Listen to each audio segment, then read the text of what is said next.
Blues going up against tonight? What kind of a team are we expecting them to go up against? Well, I think they're going to go up against a pissed-off team, first of all. Anytime you blow a 4-goal lead, you expect that team to come out with a lot more attitude the following game. So that's going to be the first big thing. But what we're seeing with Colorado is a team that we're seeing a lot around the National Hockey League. A really good team with their forward group and defensive group, but a team that lacks goaltending. And their goaltender has been abysmal this year. Like, Georgiev has been a player who, although he's playing in a ton of games and he's winning games, it's solely because of his team in front of him. This is a guy that's got like an 890, 870 save percentage, something like that.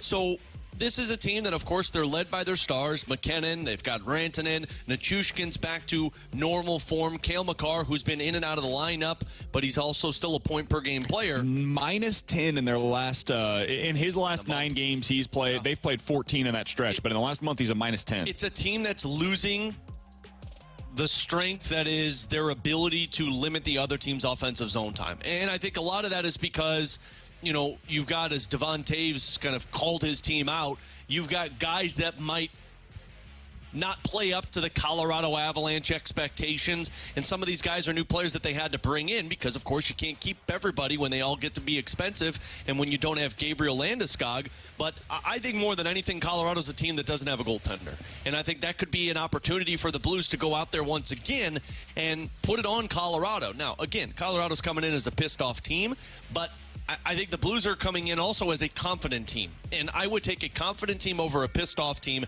any day of the week, especially if that pissed-off team isn't confident in their goaltender.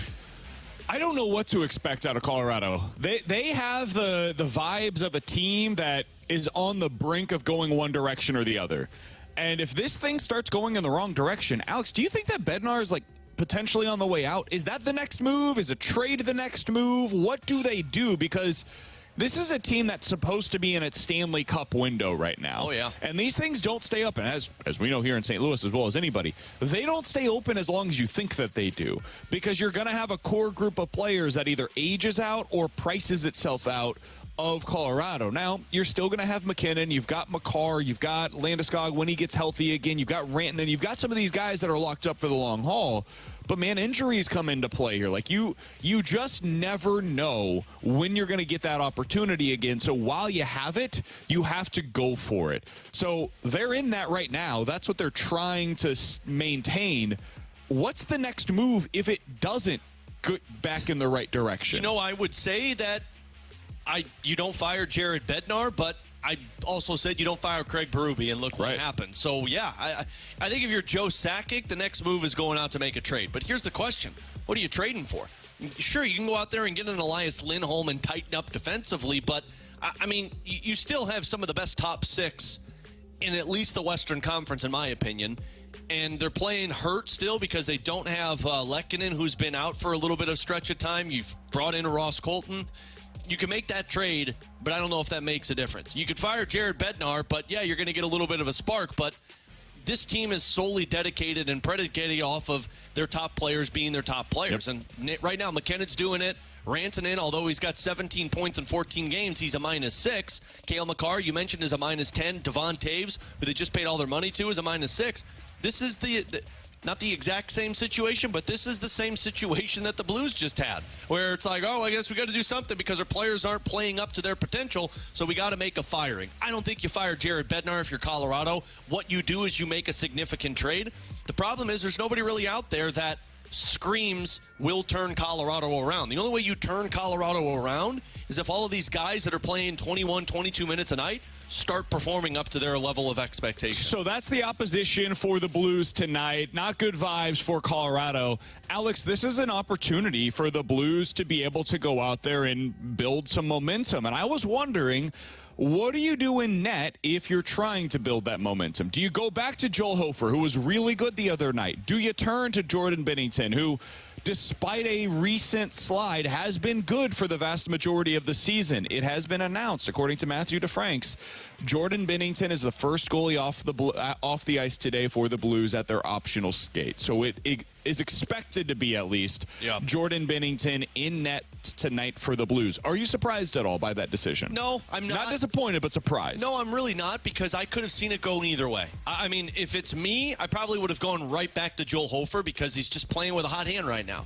But I understand what Drew Bannister's doing. It's the exact same thing he did following Joel Hofer's game against the Florida Panthers. You put him out there and try and get the good vibes going for him. It didn't work in terms of the save percentage, but it worked in terms of the win for Jordan Binnington against Chicago. This is the same situation. Look, Jordan Binnington's numbers against the Colorado Avalanche are really good, so that's part of the reason you're probably going to this, but you got to get Binnington going. I mean, we've talked a lot about Joel Hofer looking well, and this is the slump that happens with Binnington. But let's be honest, if Binnington stays in this slump for a long period of time, I'm not sure if you're going to be a playoff team, because he's going to have to steal you some games, just like Joel Hofer has had to steal you some games. So this is a good game to put him in, following a Joel Hofer performance where you expect him to come out with that compete. It doesn't surprise me. I would have gone the other way, but it doesn't surprise me. You know what I hadn't thought about, and maybe this is the perspective that Drew Bannister is taking with this. I like that Joel Hofer is playing with confidence right now. What's the best way to keep that up? Is it by going out there and seeing Cale Makar and Nathan McKinnon and Rantanen in this game against Colorado? Or is it going up against Pittsburgh tomorrow night? Which one is the better opportunity for Hofer to maintain what he has built? Honestly, it doesn't matter in my opinion, because both teams are a tough opponent. Like Colorado tonight, you're going to have a very pissed-off team coming in. But Pittsburgh's playing some really good hockey right now. And Sidney Crosby's a monster at this point of the season. So I think Joel Hofer was going to get a challenge to where the confidence stays up either way. I think that you've got a bigger challenge by going up against Colorado, personally, as a goaltender. This is the more important one, too, if you're the goaltender. Like, you know you need these 2 points over that Pittsburgh game. Yeah, and so the reason why I bring that up is because maybe it's a situation where he says, hey, Benner's been in these spots before. It's not going to crush his confidence if he goes out there and gives up 4 goals. If Hofer does, he knows the importance of this game. He just had a really great game, and he follows it up with a little bit of a clunker. Let's give him an opportunity to go up against Pittsburgh. It's not like you're going up in that one against Buffalo or one of the lesser teams. San Jose would be a better example of this. But I believe, to be a slightly weaker opponent, you don't have the same level of firepower on the opposition. The power play isn't quite what Colorado's at least has the potential to be. So I don't mind it from that perspective. I am a little surprised, though. I did think that he would go back to Joel Hofer because I think Joel Hofer earned that opportunity. I think what you'll see, though, is these next 2 games will determine who gets that opportunity against Vancouver next Thursday. I think whoever plays better tonight and tomorrow between those 2 guys, I think that is the one that should start in net against Vancouver, because that is another huge game that'll be taking place next week. And if I'm not mistaken, I don't believe when you get into January, you have any back-to-backs until later in the month of pulling the next one is the 23rd and 24th. And, I mean, you've got some time off, like 3 days off before that Vancouver game. You'll have 2 days off before Florida. You'll have 2 days off in between before that Capitals game. So you really could see a sustained run for one goaltender here. Now, I don't think it will be, because you need both guys. But if, let's just say, Jordan Binnington struggles tonight and Joel Hofer plays well against Pittsburgh, it would not surprise me if you get a Joel Hofer versus Vancouver versus Carolina, and then Binnington gets a Florida Panthers game, and then you go right back to Joel Hofer. Like, at this point, you need, and just the way that Drew Bannister talked about, like, you need to find out what this team is against hard opponents, a hard schedule, and it's going to tell you what goaltender you're going to have to ride there for a little bit. And again, not a bad thing, but if you get a gem by Jordan Binnington and Joel Hofer performs well, well, then it gets a little bit more interesting of what you decide to do. And again, maybe you get to a 1-2 punch there.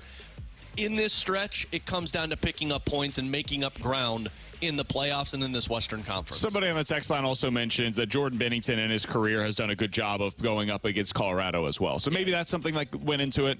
I mean, recent, like, he's got a .901 save percentage in his career, but that takes into account that 1 year against Colorado where they got bounced in the first round.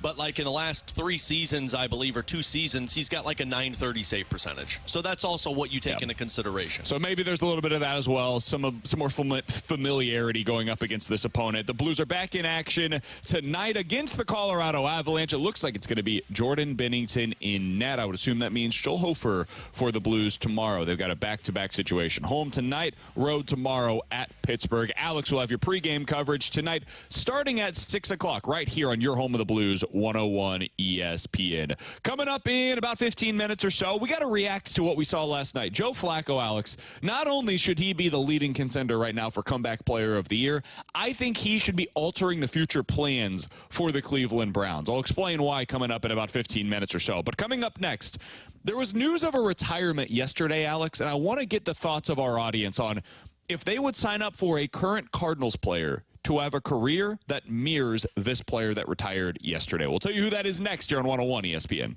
Blues hockey can be heard exclusively on 101 ESPN. Get the info you need before and after every Blues game with the first community pre- and post-game show driven by Clement Ford. And catch every Blues home game from the first community terrace. Bring out the Zamboni!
When it comes to making plans, you are the best. What about those round trips, which are perfect on your way there and perfect on your way back? Or those meetings with friends, surprise parties, camps, birthdays. The same way you plan for the important moments, start planning to protect you and your loved ones from a natural disaster. Sign up for local weather and emergency alerts. Prepare an emergency kit and make a family communications plan. Get started at ready.gov/plan. Brought to you by FEMA and the Ad Council. We've got your chance to score free tickets to see comedian Bill Burr live at the fabulous Fox Theater on March 21st. There you go. Figured it out.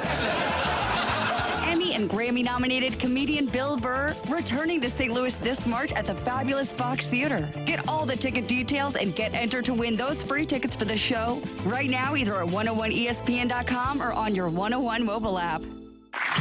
Wall-to-wall Blues coverage is right here. 101 ESPN is live from the Centene Community Ice Center. Brought to you by Bud Light and E&B Granite. Bernie Federko's only choice for granite countertops, cabinets, and flooring.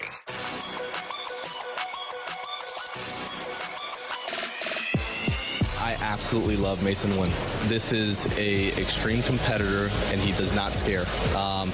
He got knocked around a little bit offensively, and he handled it for his age. He handled it so well. When you have that type of competitive nature and you don't scare and you continue to just attack the way Mason does, you have a good player on your hands. That was Ollie Marmol at the winter meetings talking about what he's anticipating from Mason Winn the upcoming season. Alongside Alex Ferrario, I'm Brandon Kiley. We're broadcasting live at the E&B Granite Studios at the Centene Community Ice Center. We have the great Bradford Bruns back in studio for us today, so you guys can anticipate some fantastic Sports Center updates at the bottom of the hour. But Alex, there was some news yesterday. I don't know if he's going to have this in his update or not, but Andrelton Simmons officially retired from Major League Baseball. Now, this has been a long time coming. Andrelton Simmons did not play in Major League Baseball this past season. He only played 34 games in the big leagues in 2022. So we haven't seen much of Andrelton Simmons really since the end of the 2021 season. But there was a point in time, Alex, not all that long ago, where I considered Andrelton Simmons to be the best defensive player in all of Major League Baseball. I didn't think there was anybody that was as dominant as him. I thought there was a point in time 5, 6, 7 years ago where Andrelton Simmons would have been a hell of a player for the Cardinals to acquire, frankly, because I would have loved to have seen him with his defensive wizardry playing in front of a ground ball pitching staff that they have here in St. Louis. But the Cardinals had Paul DeJong, so you couldn't go after him. Of course. My question to you, and my question to the audience, 314-399-9646 is the Air Comfort Service text line. I also put up a poll on Twitter at BK Sports Talk. Would you sign up today for Mason Winn to have a career that mirrors the career of Andrelton Simmons? Now, for those that aren't familiar with his resume, Andrelton Simmons was a 3-time Gold Glover, but don't let that get in the way of how great he was defensively. Andrelton Simmons, over the 10 years in which he played in Major League Baseball, led all of baseball with 200 defensive runs saved. He averaged 20 defensive runs saved per season in his Major League career. He was unbelievable with the glove. There is another side of the ball, though. Offensively, he was slightly below league average. Did not have a lot of pop, had a .365 slugging percentage, was a .263 hitter, and got on base about 31% of the time. So didn't walk a lot, didn't strike out a lot, had an okay batting average, but not a whole lot of power. His value to his teams came almost exclusively from his glove. So, Alex, if I said there's a button that you can press right now, and if you press it, Mason Winn will have the next 10 years of his career that resembles what the first 10 years of Andrelton Simmons' career were, or you can press your luck and say, you know what, I'm good. I hope that Mason Winn can be better than what Andrelton Simmons was overall in his career. Are you pressing the button or are you pressing your luck? I'm pressing the button because I don't know what more upside you're hoping for with Mason Winn. I don't think the offense gets much better than what Andrelton Simmons was. Like, I know he was a really good hitter in the minor leagues, but that sometimes doesn't play at the major league level. And, I mean, I'm just looking at Andrelton Simmons, and I always remember him from the defense. I don't really remember much about the offense, which makes sense. But, like, I am also looking at somebody who, in about 4 or 5 of his 11 years playing Major League Baseball, was an above-average hitter at the major league level and actually a really competent hitter, somebody who was hitting close to 300, an OPS that was getting closer to 750, 800. So if you're telling me I got little spurts of that with Mason Winn, but overall he's going to have probably a league average, maybe a little below league average offense, but I'm getting Gold Glove defense every single season, and I've got the speed factor, and he's a gamer, which you heard Ollie Marmol mention. Yep. I don't know what else I'd be hoping he turns into if I don't hit that button. And so, yeah, I'm going to hit that button right away. I think the hope is that he can be better offensively than this, but I don't know that I need him to be. And I think there's a pretty great chance, honestly, that he doesn't have a career as impressive as Andrelton Simmons. I think people always underestimated him because he was stuck in L.A. since the Angels being what they were. But I thought Andrelton Simmons was a really good and a really valuable Major League Baseball player. If you've got this guy at shortstop, I never have to worry about that spot. For the next decade, I've just got it taken care of, and I can fix everything else around it. Yep. And the other thing that it allows you to do is, if there's a slight slip in defense from Nolan Arenado, this helps make up for that. If there is a first baseman who is not quite as good over there defensively as Paul Goldschmidt, well, Andrelton Simmons / Mason Winn in this situation makes that guy better at his job because of how excellent he is defensively at shortstop. I still believe, even today, there is real value in a defense-first, athletic shortstop. That doesn't mean that you don't want other guys around the diamond that are hitting, but the Cardinals have a lot of dudes that hit, man. Maybe if you have a defensive shortstop that is as impressive as Andrelton Simmons was, it allows you to continue playing Brendan Donovan and or Nolan Gorman at second base on a day-to-day basis. So I would hit the button with some serious quickness, man. I know that I'm leaving a lot to be desired when it comes to what you're getting offensively at a shortstop. Fine. I'll figure that out in my outfield. I'll hope that we can get a little more out of Lars Nootbaar. I'll hope that the star power that you are expecting to see out of Jordan Walker, you start to get a little bit of that. I will hope that you get a career renaissance this year from Nolan Arenado and or Paul Goldschmidt. I'll hope that they don't do anything with Nolan Gorman and he becomes a 40 home run hitter and makes up for the lack of power and the lack of average that I'm getting from that 9-hole hitter from my shortstop. There is a way to win at the highest level in this league with guys that are defense-first players. The Houston Astros have proven that, man. They had Martin Maldonado as their catcher in recent seasons. That guy was the worst hitter in the sport, and they were still able to make up for it because of how much depth they had in their lineup around him. So if I could hit a button right now, I'm locking it in. We are not necessarily, Alex, in the vast majority of Cardinals fans, though. Yep. According to this poll that I've put up, and it's early, it's only a few hundred votes so far, it's about 55-45. 55% of the fans would lock this in, and 45% of the fans say they're hoping for more. What are people hoping for from Mason Winn? Would be my question. That's mine. Because, like, if I come up with other shortstop comps, like Rafael Furcal, maybe, but I don't know if the offense is ever going to be at the consistent level that Furcal was in the early portion of his season. And then towards the back end, you were really relying on his defense at a lot of times.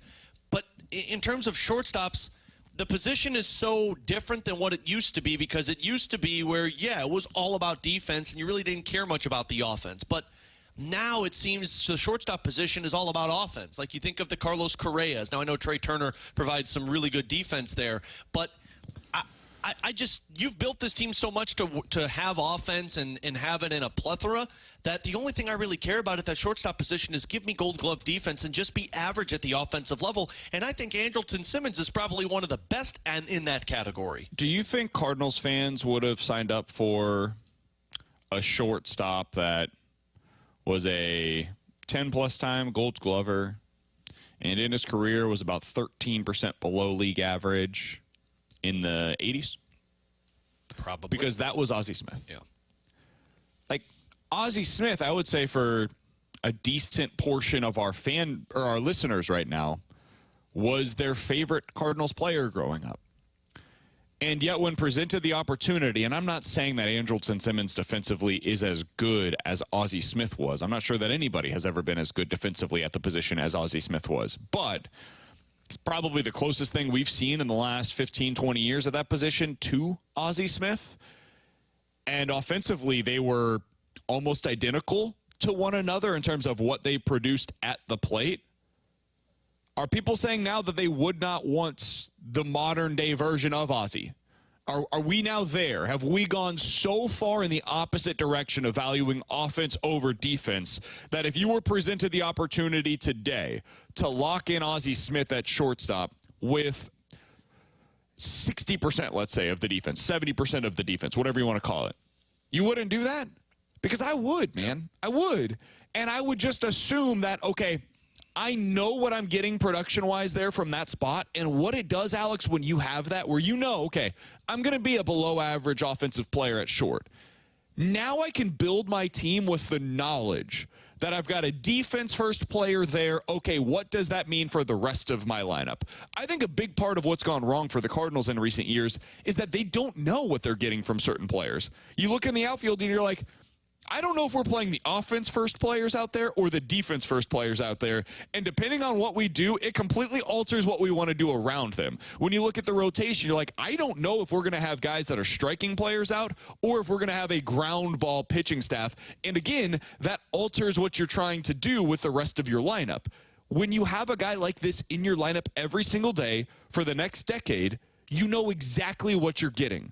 And so it allows you to adjust accordingly around him.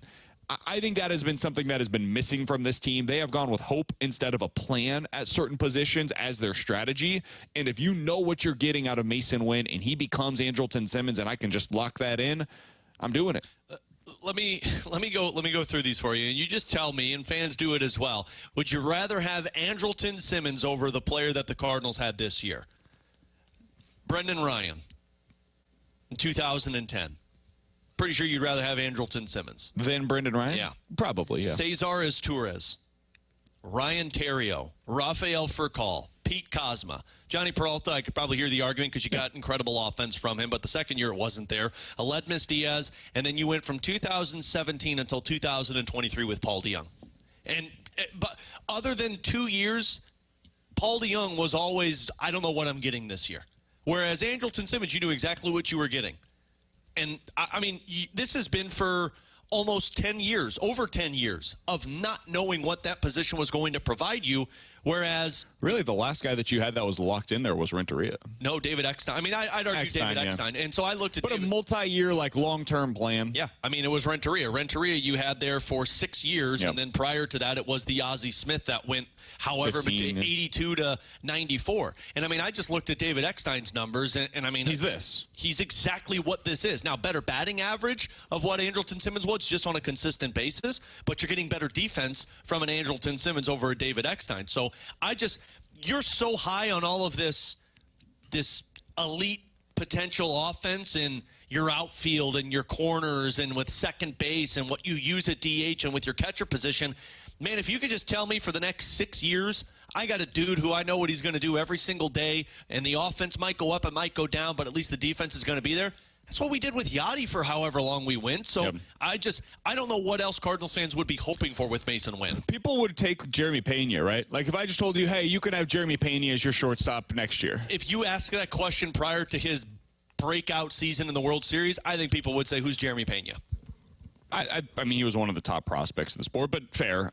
Jeremy Pena last year in 150 games as the shortstop for the Houston Astros, who were pretty good from what I remember, was 4% below league average offensively. He got on base 32% of the time and slugged below 385. That is essentially the production that we're talking about here over the course of his career from Andrelton Simmons. C.J. Abrams, one of the top prospects in the sport, was 10% below league average offensively last year. Orlando Arcia was the starting shortstop for the Atlanta Braves. He was a couple percent below league average offensively last year. So, like, I just think people overestimate what most of these teams are getting out of their shortstop position. And the other thing that I think changes things for the Cardinals and what they need out of their shortstop is that they are getting elite level production from their second base as well. Yep. And if you have that production at second, it makes up for some slippage that you may potentially have at shortstop. I would lock this in, man. I would lock it in as quickly as I possibly could. I understand there are differing perspectives on how you can build a baseball team. I think we have gone a little too far, though, in the direction of if I can't have a guy like Andrelton Simmons or Ozzie Smith, et cetera, in my lineup, I think we're creating teams that aren't necessarily winning clubs. If you're asking for too much offensively and not enough defensively, especially at that position, I think you're going to be left wanting more. All right, coming up next, let's dive into some NFL quick hitters. Alex, should Joe Flacco now be considered the favorite for NFL comeback player of the year? And if you're the Browns and this is what you're seeing with Joe Flacco at quarterback, does it change the way that you approach Deshaun Watson, not just for the rest of this season, but for years to come? We'll talk about that all in NFL quick hitters next year on 101 ESPN. Coverage of 101 ESPN is presented by Onder Law Injury Lawyers. GetJim.com.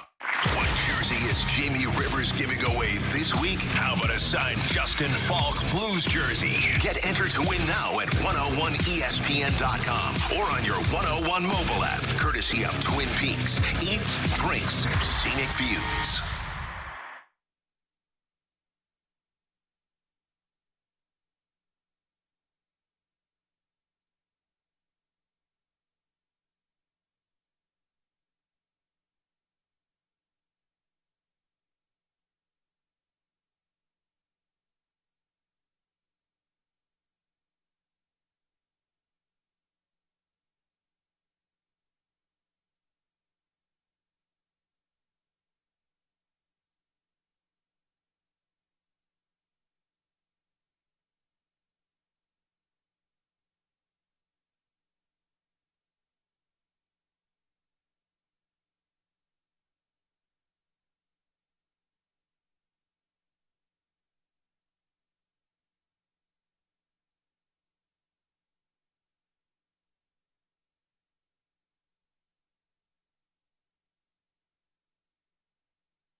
the Chick-fil-A Peach Bowl. Tomorrow, Ole Miss and Penn State. Pregame at 10:30, kickoff at 11. Your home for the NCAA in St. Louis is 101 ESPN.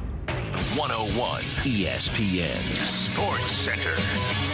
Tigers tackle Buckeyes in Arlington. I'm Bradford Bruns, and this SportsCenter update is brought to you by Saliga Heating and Cooling. 10-2 Mizzou gets the National College Football Spotlight to itself tonight at 7 p.m. kickoff versus number 7 Ohio State in the 88th installment of the Cotton Bowl. Yesterday, head coach Eli Drinkwitz acknowledged the challenges to come, having not played since November 24th. Obviously, we've got an incredibly talented opponent.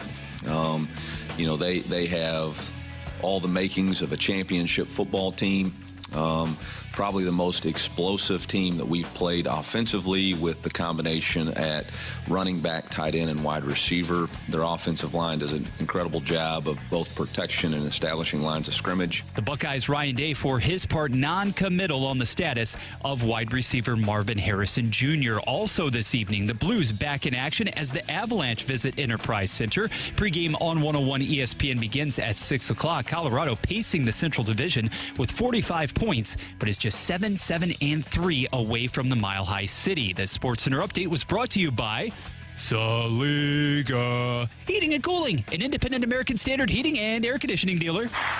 More Blues talk, more often.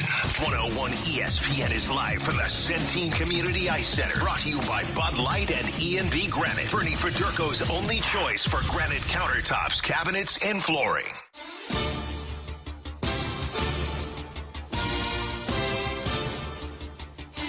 Let's dive into some NFL quick hitters with Alex and Bradford. I'm BK. You got BK and Ferrario here on 101 ESPN. We're broadcasting live from the E&B Granite Studios out at the Centene Community Ice Center. Alex, the Browns get a big win last night. No surprise, but they put up big numbers once again. And this time they do so against the New York Jets, a defense that had been considered to be one of the best in the NFL prior to the last couple of weeks. And Joe Flacco goes out there and shreds them apart. Because of course he does. 310 yards, averaged more than 10 yards per attempt. He did this, by the way, without Amari Cooper on the field, who was hurt last night. 3 touchdowns, a pick, only took 1 sack, had a quarterback rating over 120. Alex, over in Vegas, they now have Joe Flacco at basically even money to win the Comeback Player of the Year award this season. The favorite all season had been Damar Hamlin.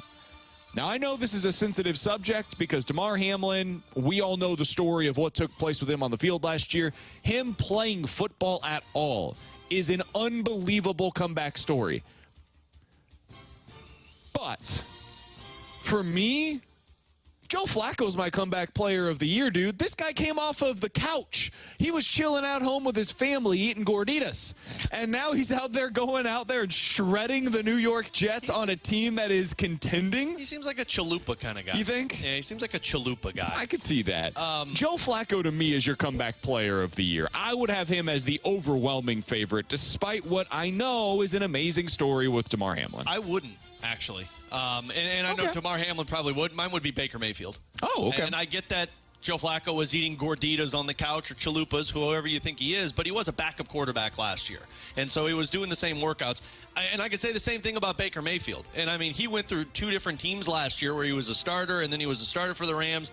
But, I mean, like, the problem with me for Joe Flacco is, and I understand the comeback player, but he's only played 5 games. And Damar Hamlin's only played in 5 games as well. I know yours is the Baker Mayfield side. And that's why I would pick Baker Mayfield. Like, because when I look, like, Geno Smith got it last year. When I look at the Comeback Player of the Year, I'm thinking of somebody who didn't have a role last year and then stepped into a role and actually ran with it. And, I mean, he took a Tampa Bay Buccaneers team, although I know they got Mike Evans and Chris Godwin. They got a great defense. But he threw 26 touchdowns and 8 interceptions so far this season for Tampa Bay, and Tampa Bay is going to be a playoff team. And Joe Flacco has played 5 games. Now, he's been impressive, but I think if we're going to name a Comeback Player of the Year, mine would go to Baker Mayfield for what he's done. And I think Joe Flacco would be second in that conversation. But again, I understand the story and the narrative. If anybody deserves it, it's probably Damar Hamlin. That's fair. I just like Damar Hamlin has played 17 snaps defensively this year. Yeah. I think that's more of the... I know what it is. They're going to do it for a made-for-TV moment. And I get it. I'm not even necessarily pushing back because I don't have the heart to do it. But Like, if we're just making this something where we're like, hey, congratulations, DeMar, you played football again. Cool. I'm totally fine with that. I almost feel like it should be a separate category where DeMar Hamlin, like, there's a new award that is named after him of, like, the Perseverance Award or something like that. They have that in the NHL. Right? Like, that's the kind of thing that I think he is deserving of. Did he come back from something? Of course he did, yes. But he also has barely played this season. He's been inactive for the vast majority of the year. He's been one of their healthy scratches for most of the year. So, I don't know, man. I do find that to be... I just think if it's a hard thing to say because of what happened to him on the field, and I'm not pushing back against that. But if we're actually rewarding the guy that has earned it based on their on-field performance, to me it is Joe Flacco or Baker Mayfield. And I think you could actually make a case for Tua as well in this category. Yeah, for me, like, the comeback player of the year has got to be somebody who plays the full season. Like, I think it's got to be somebody who's been there from start to finish and made a comeback. And I just don't think it can be a small sample size. Next thing up, as we go through some NFL quick hitters. Alex, I've got 2 questions for you on Joe Flacco, big picture. Okay. 1, is he a Hall of Famer in your mind? And does that answer change depending on what he does for this team in the playoffs? 2, how does his performance this year alter, if at all, your plans with Deshaun Watson moving forward? Oh, it alters my plans dramatically. To answer your second question first, now I don't know what the penalty is for Cleveland, and I don't know what... I'm not coming back with Deshaun Watson next year. I don't even know if I'm coming back with Joe Flacco next year. But this basically proved to me that I can go find another quarterback better than Deshaun Watson. And they're away from the off-field stuff. I mean, the guy, like, you never know what you're going to get. It's the same thing that we've talked about with Tyler O'Neill. Like, is he hurt? Does he want to play? Does he not want to play? I'm not going to deal with that. If I'm the Cleveland Browns, I've got a small window to start winning, and I need to win fast. And Deshaun Watson has not been able to accomplish that for me in 2 years. Joe Flacco freaking steps in for 5 games and makes me look like I can win a Super Bowl. I'm not coming back with Deshaun Watson. I don't know what the penalty is. I don't know what takes place. He's got to be a backup. You can't cut him. So he's your team. Cool. He's got a guaranteed contract. Yep. You cannot cut him. He's on your team long term. But I'm with you. You screwed the pooch then, Cleveland. Like, you shouldn't have made that trade, and now I'm going to find somebody else who can do it. Let's stick on this for a second. I want to get your thoughts on Flacco as a Hall of Famer as well. I'm moving on. Yeah. And by that, I don't mean I'm cutting him. You come to practice, hang out, do your thing. You're my backup quarterback now. Be your hype man. I'm looking at Russell Wilson. I'm looking at Jacoby Brissett. I'm looking at Joe Flacco. I'm looking at veteran quarterbacks that can be caretakers for me. I'm looking at taking a quarterback in the first round this year. Let me see what that looks like as well. I might do 2 of those things. Bring in Jacoby Brissett or Russell Wilson, who's going to make nothing next year because he's making all of his money from the Broncos, I would assume. I'm looking at one of the veterans plus bringing in a draft pick. And I'm ready to move on mentally from Deshaun Watson right now. He has not been good enough, man. You are a better team at every turn when he is put on the bench. Last year, Jacoby Brissett was better than Deshaun Watson. This year, Joe Flacco has been better than Deshaun Watson was. Forget all of the off-field stuff. We don't even have to talk about that with Deshaun right now. The on-field production has not been good enough, and you have a team that is deserving of more than what Deshaun Watson is able and capable of bringing to the table right now. Yeah. On Flacco. Yeah. Do you think he's already a Hall of Famer? And if he wins a Super Bowl this year, he goes in deep into the playoffs with this team. Do you think that changes your answer to that question? I don't think he's a Hall of Famer. I think he's a Hall of really, really good. And 2 Super Bowls are going to say different to a lot of people. But, like, I'm looking at his career numbers, and he was never the best at anything in any season. Like, he was never the most touchdowns thrown, the least amount of interceptions. He was always kind of an average guy. And if you look at those rosters that he played with, especially in Baltimore, like, I don't think of Joe Flacco, the Baltimore Ravens, when they won the Super Bowl. I think of Ray Lewis when they won that Super Bowl. So, I mean, maybe if he goes out there and just dominates this postseason and throwing touchdown after touchdown, I think Joe Flacco is going to be one of those guys that you say, damn, remember how good he was? But I don't think you're going to sit there and say Hall of Famer Joe Flacco. I think you're probably right. But then why do we view Eli Manning as a Hall of Famer? I don't. Okay. He's going to get in, though. We know that, right? Yeah, because if you look at yards per attempt, Eli Manning in his career was at 7.0. In Joe Flacco's career, 6.9. Not to take anything away from Eli Manning, but I feel like Eli Manning's claim to fame is that he took down the Tom Brady dynasty that was the Patriots. Quarterback rating, 84.2 for Joe Flacco, 84.1 for Eli Manning. Just like you don't view Joe Flacco as the prime reason why they ended up winning that Super Bowl, I don't view Eli Manning as the main reason why they won their 2 Super Bowls. Their defense. If you look at the run, by the way, that Joe Flacco had in their Super Bowl era, it was better than the run that we saw from Eli Manning in the Giants' Super Bowl run.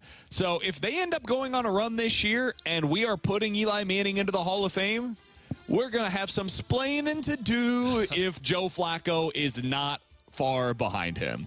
So I think it'll be very interesting to see the way that we treat Manning and if that ends up being different than the way that we treat Joe Flacco. I do think this is a team, by the way, that is capable on going on a run in the AFC. I agree. I really do. I agree. I think they're going to be...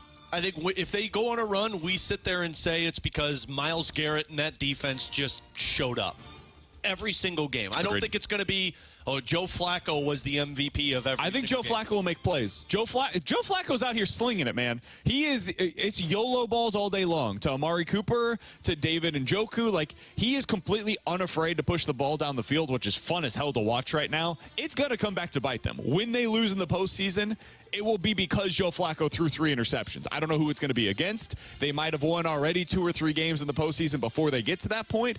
But when they lose, it will be because of Joe Flacco. But when they win, it might also be in part because of Joe Flacco. But I also, he's flinging balls against the Houston Texans, the New York Jets. And I know the Jets have an awesome defense, but it's a Jets team that's pretty depleted knowing that they're not doing anything. He did it against the Bears. The Bears' defense has been good lately, man. He also did it against the Rams that threw 2 interceptions and lost that game. He's throwing a bunch of picks. Yeah. You're going to have to overcome some interceptions with Joe Flacco at quarterback. Yeah. But he lost to the Broncos. He lost to the Rams. He was back up in the Broncos game. The Rams game is still on the team. Week 1, you know? Still on the team. All right, next thing up as we go through some NFL quick hitters. Apparently Alex, I hate Joe Flacco. Sorry, everybody. Clearly. The big news today in the NFL is that Jalen Waddle has officially been ruled out for the game against the Baltimore Ravens. How much does that impact your belief that the Dolphins can keep up in this game against Baltimore? I mean, I can't say it makes that much of a difference because if Tyreek Hill is enter Terminator mode, then who really cares if Jalen Waddle's there? Like,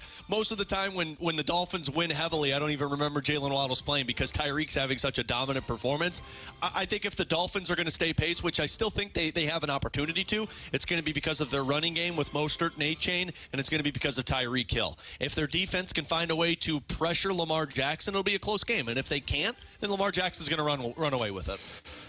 Man, this Ravens defense is excellent. Yeah. And I have so much respect for that defense that the threat of Jalen Waddle not being out there, I think really changes the way that I expect this game to go. The Ravens already shut down the run basically every single week. You can't really run against them. Yeah. So you knew that was going to be taken away. The Mostert and Achane threat is not as big of a deal against this specific defense. But at least you have the 2 guys on the outside that at any point in time they can get over the top. Yeah. And if you don't have the threat of one of those guys, well, now, as a defense, I'm crowding the box and doubling Tyreek on every play. Go ahead and beat me with Durham Smythe or Cedric Wilson Jr. or Braxton Berrios. Oh, I should pick those guys up. I think this is a game that's going to be really hard for the Dolphins to be able to keep up in. I think it might end up being a little lower scoring than we're anticipating currently. 24-17, 24-16, something like that feels about right to me. I never trust Lamar, and especially like in big games like this, I just never know what he's going to be. He's Alex Ferrario. Bradford Bruns back in the studio for us today. I'm Brandon Kiley. You're listening to BK and Ferrario here on 101 ESPN. Coming up in about 10 minutes or so, Alex, we heard the other day Blues chairman Tom Stillman talk about how they're looking right now at the lineup and how their young guys fit into what they currently have on the roster. So let's take a look at that. Where are the Blues still light, despite what we've seen in terms of improvements from the internal options this year? We'll get into that coming up in about 10 minutes or so. But coming up next, 314-399-9646 is the Air Comfort Service X line. If you guys have any questions, sports or otherwise, Ask Us Anything is next here on 101 ESPN. Catch the Balloon Party with Tim McKernan and Action Jackson. Weekdays from 10 to 11 a.m. on 101 ESPN. The fastest hour of sports radio is driven by Munganast and Burkhardt Alton Toyota.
We're back to more exclusive Blues talk.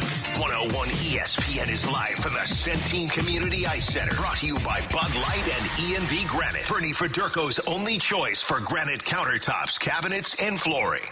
You've got questions, we may have the answers. Maybe. It's BK and Ferrario's Questions and Answers on 101 ESPN. 314-399-9646 is the Air Comfort Service text line for a very different segment than what we typically do at this time of the day. It's Ask Us Anything here on BK and Ferrario. If you guys have any questions, sports or otherwise, get them in right now on the Air Comfort Service text line. Let's start with this one, Alex, from the 314. Boys, do you all set any resolutions or goals for the new year? And if so, what are you attempting to get out of 2024? I told Katie last night, I said, I would really like to make a resolution to be more of a morning person. And I know resolutions are stupid. People are like, you don't need resolutions. I heard Rocky on his producer party. I just, with our two girls, I get into the habit because they're such good sleepers that they'll sleep until like 8:15, 8:30 sometimes. Congrats, man. Yeah, well, you'll get there, buddy. You'll get there. And like I tell Katie all the time, I said, I hate the fact that like when they sleep in, we sleep in. And then when we have to be somewhere, we're rushing all the way. Sure. I said, like, I would just love the ability to wake up at like 5 or 6 and get stuff done before the girls get up. So how's it actionable? What are you going to do to make sure? It's not actionable because I have Blues games until 11 o'clock at night. And then I say, I'm going to be a morning person. And then I'll go to bed till 1 o'clock and say, no, maybe I'll be a morning person next year. So I'll figure it out. But that's at least something I told Katie I'd like to consider. I'd like to read more.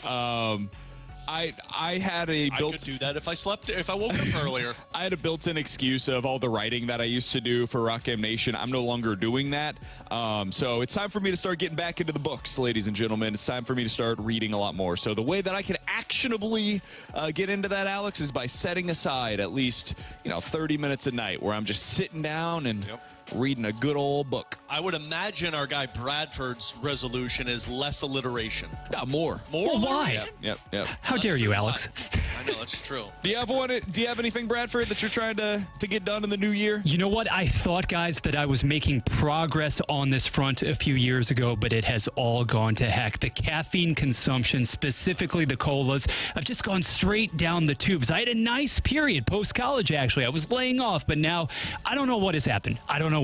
But I need to fix it, and I need a little intervention. Maybe I need some help from you guys. Can you help me out there? Nah, man, I have kids. I know you. I have a kid. I know you have kids at home as well. Nope. My caffeine content is what it is, and whatever you got to do to get through the day is fine by me, man. I got one for Bradford. Bradford, steer clear of sipping on the sodas. Okay. See, that's a bigger bugaboo for me than the coffee, quite honestly. For real. You didn't catch it. 314-399-9646 is the Air Comfort Service text line for Ask Us Anything. Guys, do you think that fans view Andrelton Simmons as a disappointment for Mason Winn's career because he has been considered a, quote, untouchable, end quote, by the front office? So basically, Mason Winn was built up to be something that maybe he's incapable of being. I think the Cardinals are guilty of this in general. Oh, yeah. I think they are a team, and I don't know if it's something that they aim to do or if it's just something that happens and it's because we all get excited about the unknown.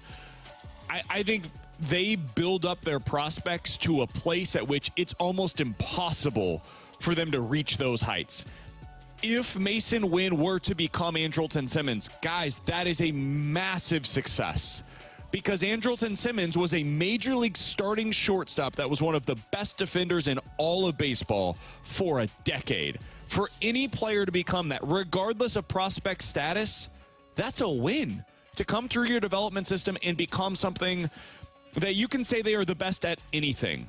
Especially something as important as defense at that premium defensive position. So, yeah, I do think there is something to that. They hype their prospects up so much, and we pay attention so much locally that it does become a situation where we expect more than sometimes what guys are even capable of. And that's what I was going to say. I think both sides are guilty. The John Mozeliak specifically is very guilty of making guys bigger than what they are, but I do think our side as Cardinals fans is guilty too, because like when you hear John Mozeliak pump up a Mason Winn and talk about him as being like an untouchable doesn't have to mean he's a Hall of Famer and that he better be. An untouchable could be he is the best defensive player we have in our system, and we don't want to lose that. That can be what an untouchable is. And like I view a Jimmy Snuggerud as an untouchable for the Blues. But that doesn't mean that I think Jimmy Snuggerud is going to be the next Wayne Gretzky. I mean, you said yesterday that he's going to score 50 goals, so. Maybe the next Brendan Shanahan. I'm on board with that. But, like, untouchables can mean he is the best at what he does in our system, and it's going to take a lot for us to find that guy again, so we can't trade him. 314-399-9646 is the Air Comfort Service text line for Ask Us Anything. Guys, what was your favorite sports moment locally from 2023? I think for me it was the kick into the win against K-State. For Mizzou. I think that was probably my favorite local sports moment this season, just because of how much it meant for the program that means so much to me. Yeah. So that would have probably been it for me. Was there anything that came to mind immediately for you, Alex? Mine might be the Blues pick in that draft, that 10th overall pick. Just because, I mean, it has not happened since Rod Brindamore in the 80s that they drafted a forward that high. And it hasn't been since they took Alex Pietrangelo that they took a player that high in the draft. And I know it's because of a bad season, but I personally feel like that 5 years from now, Blues fans are going to look back at that draft and say, man, that was the start of the next big thing for the Blues. So that was a pretty cool moment. And to be able to be there live with 101 ESPN was a personal kind of year moment for me. 314-399-9646 is the Air Comfort Service X line for Ask Us Anything from the 618. Guys, is it possible that you can be less arrogant moving forward? My meaning behind this question is that you're the only radio program on the station that has your name in it. How about going on with the theme of the rest of the shows and being team players? Maybe you guys could be called the Pit Stop instead. Fair? Tough, but fair. I mean, no, not fair at all. The reason our names are on the show is because we're so awesome. And we're like, well, why not put them there? Nobody likes pit stops. Honestly, it was just easy. When Jamie and I became a show, with Alex as the board op at that time, producer, third voice, whatever you want to call me a board op. That's the arrogance you people are talking about. You know what? I understand it. That was a tone problem, an arrogance problem, a talking down problem. That was all of the things that I need to work on wrapped into one comment right there. Should just be the Ferrario show. I got you guys. Jamie, I asked him, what do you want the show to be called? I didn't care at the time. I was just a young kid that was getting an opportunity that I was happy enough with that, right? It could have been called the Jamie Rivers Show featuring BK, and that would have been cool. That was Danny Mac's show featuring BK. I was cool with that at the time as well. So he said, hey, let's do Rivs and BK. I said, cool, sounds good. And then the show was renamed, and I said, my only demand really, when it becomes me and Alex, when Jamie moves to the fast lane, is that my name comes first now. It was my only demand. That's ridiculous. So we just kept the same idea. I'm a team player and don't really care where my name is as long as I'm a part of a show. But BK's like, man, I'm only a part of this show if my name's first, and it better be all caps and bigger than Alex. Yeah, the logo, if you guys have ever seen if you go to the 101ESPN.com page and you see the BK and Ferrario tab, you'll see the label. I had a little bit of input. Also, who likes pit stops? They're like rest stops. Yeah, I like to get to where I'm going. I think that was probably his point. Oh, because they hate us. Correct. Joke's on you. We'll Last be back for thing 2024. Here for Ask Us Anything. Boys, do you like taking vacations outside of the United States? My family is trying to plan one, and I am just not interested in going. Alex, have you traveled abroad at all? Yeah, but both times were on a cruise, and I disliked the cruise. My wife and I are hoping to go to Milan in a couple of years for her job doing Fashion Week, where she's a hairstylist, and so that might be my first opportunity to actually travel somewhere not via boat. But I'm okay with it. I don't know. I'd much rather just go to places that I'm familiar with rather than unfamiliar because of all of the uncertainty with it. But depending on the spot, I'd be on board with it. I love traveling abroad. Been to Mexico a few different times. I have not gone to Europe yet. That is something that is on our bucket list. I would love to go to Italy. I would love to go to Germany as well. Been to Peru. Went to where else have we been? Jamaica. Been to the Bahamas. That's not really abroad though. So we've been to a few different places. I want to go to Canada really bad. I want to go to Montreal. I want to go to Vancouver. But yeah, I love traveling. That's obviously, Alex, something that he does it a lot. I really like doing. The one thing that has become a topic of discussion in our family is we have to go places other than Disney World. Yeah, that's not possible. So we're working on that. That is something that we are hoping to bring in the new year with Alex and Bradford. I'm BK. You got BK and Ferrario here on 101 ESPN. Coming up in about 15 minutes or so, we'll get to our football pick'em heading into the week. There are some college football games that are a part of this slate, so it's not just NFL content that we can go to here. We'll get to that coming up in about 15 minutes or so. But coming up next, Alex, as you look at the Blues lineup right now and think to yourself, all right, how do Dvorsky and Snuggerud and the prospects that are coming, how do they fit into this thing? Where are they still light? When you look at what they currently have and the prospects, where are they light moving forward? We'll talk about that next here on 101 ESPN.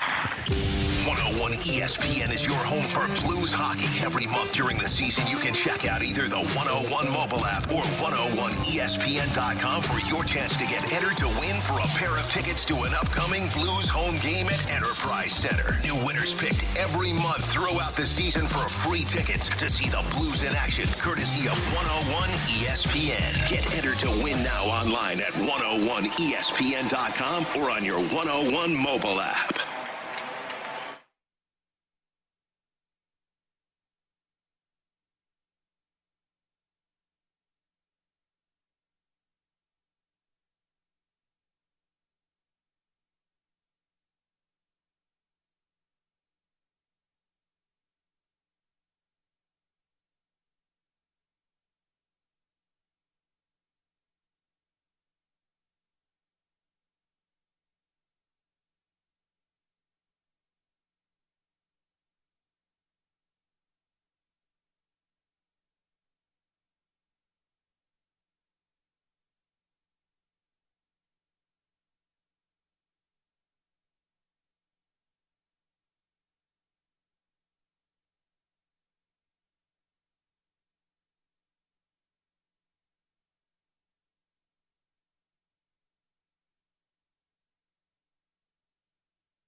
WXOS HD1 East St. Louis. 101 ESPN is driven by Auto Centers Nissan, home of the lifetime warranty and 30-day return. Wall-to-wall Blues coverage is right here. 101 ESPN is live from the Centene Community Ice Center. Brought to you by Bud Light and E&B Granite. Bernie Federko's only choice for granite countertops, cabinets, and flooring.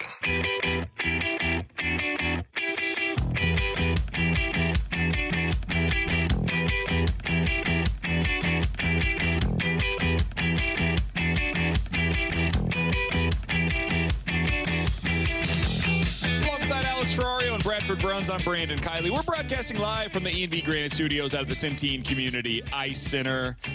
Alex, the Blues are back in action tonight, and they're going up against the Colorado Avalanche. But a lot of what we talk about with this team is more big picture, because this is not their year to contend for a Stanley Cup. Now, it'd be great if they did. If they found a way to get there again after firing their coach in season, maybe this is just the new thing, and the Blues should do it every year. If you don't believe that, check out Minnesota right now, who said, fire our head coach and win 10 of 13. There you go. So maybe that's the way that it ends up going. But I'm skeptical. I wouldn't anticipate that being of course you are the way that this season comes to an end. What this season is really about is trying to build something that is sustainable. So getting Thomas, Buchnevich, and Kyrou to work together as a legit top line in the NHL. Finding out what you have in Jake Neighbors and seeing, okay, is this a top six winger that we can build around for years to come? What do you have with Perunovic? What do you have with Colton Parayko? Is he a legitimate number one defenseman, or are you still light there? Those are the kinds of things that they're looking at, and they're also watching the World Juniors, as Alex is doing right now, and finding out, okay, what is Jimmy Snuggerud? Can he be a part of our immediate future and long-term future? What do we got in Dvorsky? How far away is he, and what is he going to be in our lineup in future seasons? So as you think about all of this, and we heard the quote recently on the Curbside podcast from Tom Stillman, who said, hey, they're looking at all of the things that we have right now and thinking about how do the future assets fit into what we have currently. Alex, where are they still light in your mind? Is it at center? Is it a winger? Is it defense? Where do you look at this roster and say to yourself, you know what? They probably still need to add externally to be able to fix this spot in your lineup. I don't think the center position, they're light. I think you're good on center position, whether you like Schenn and Hayes or not. Hayes is one of the best face-off men in the NHL, and I think what Schenn's going through right now is a little bit of that new captain feel and trying to figure out how to handle being a captain and an NHL player through a season. Not as easy as people think it is.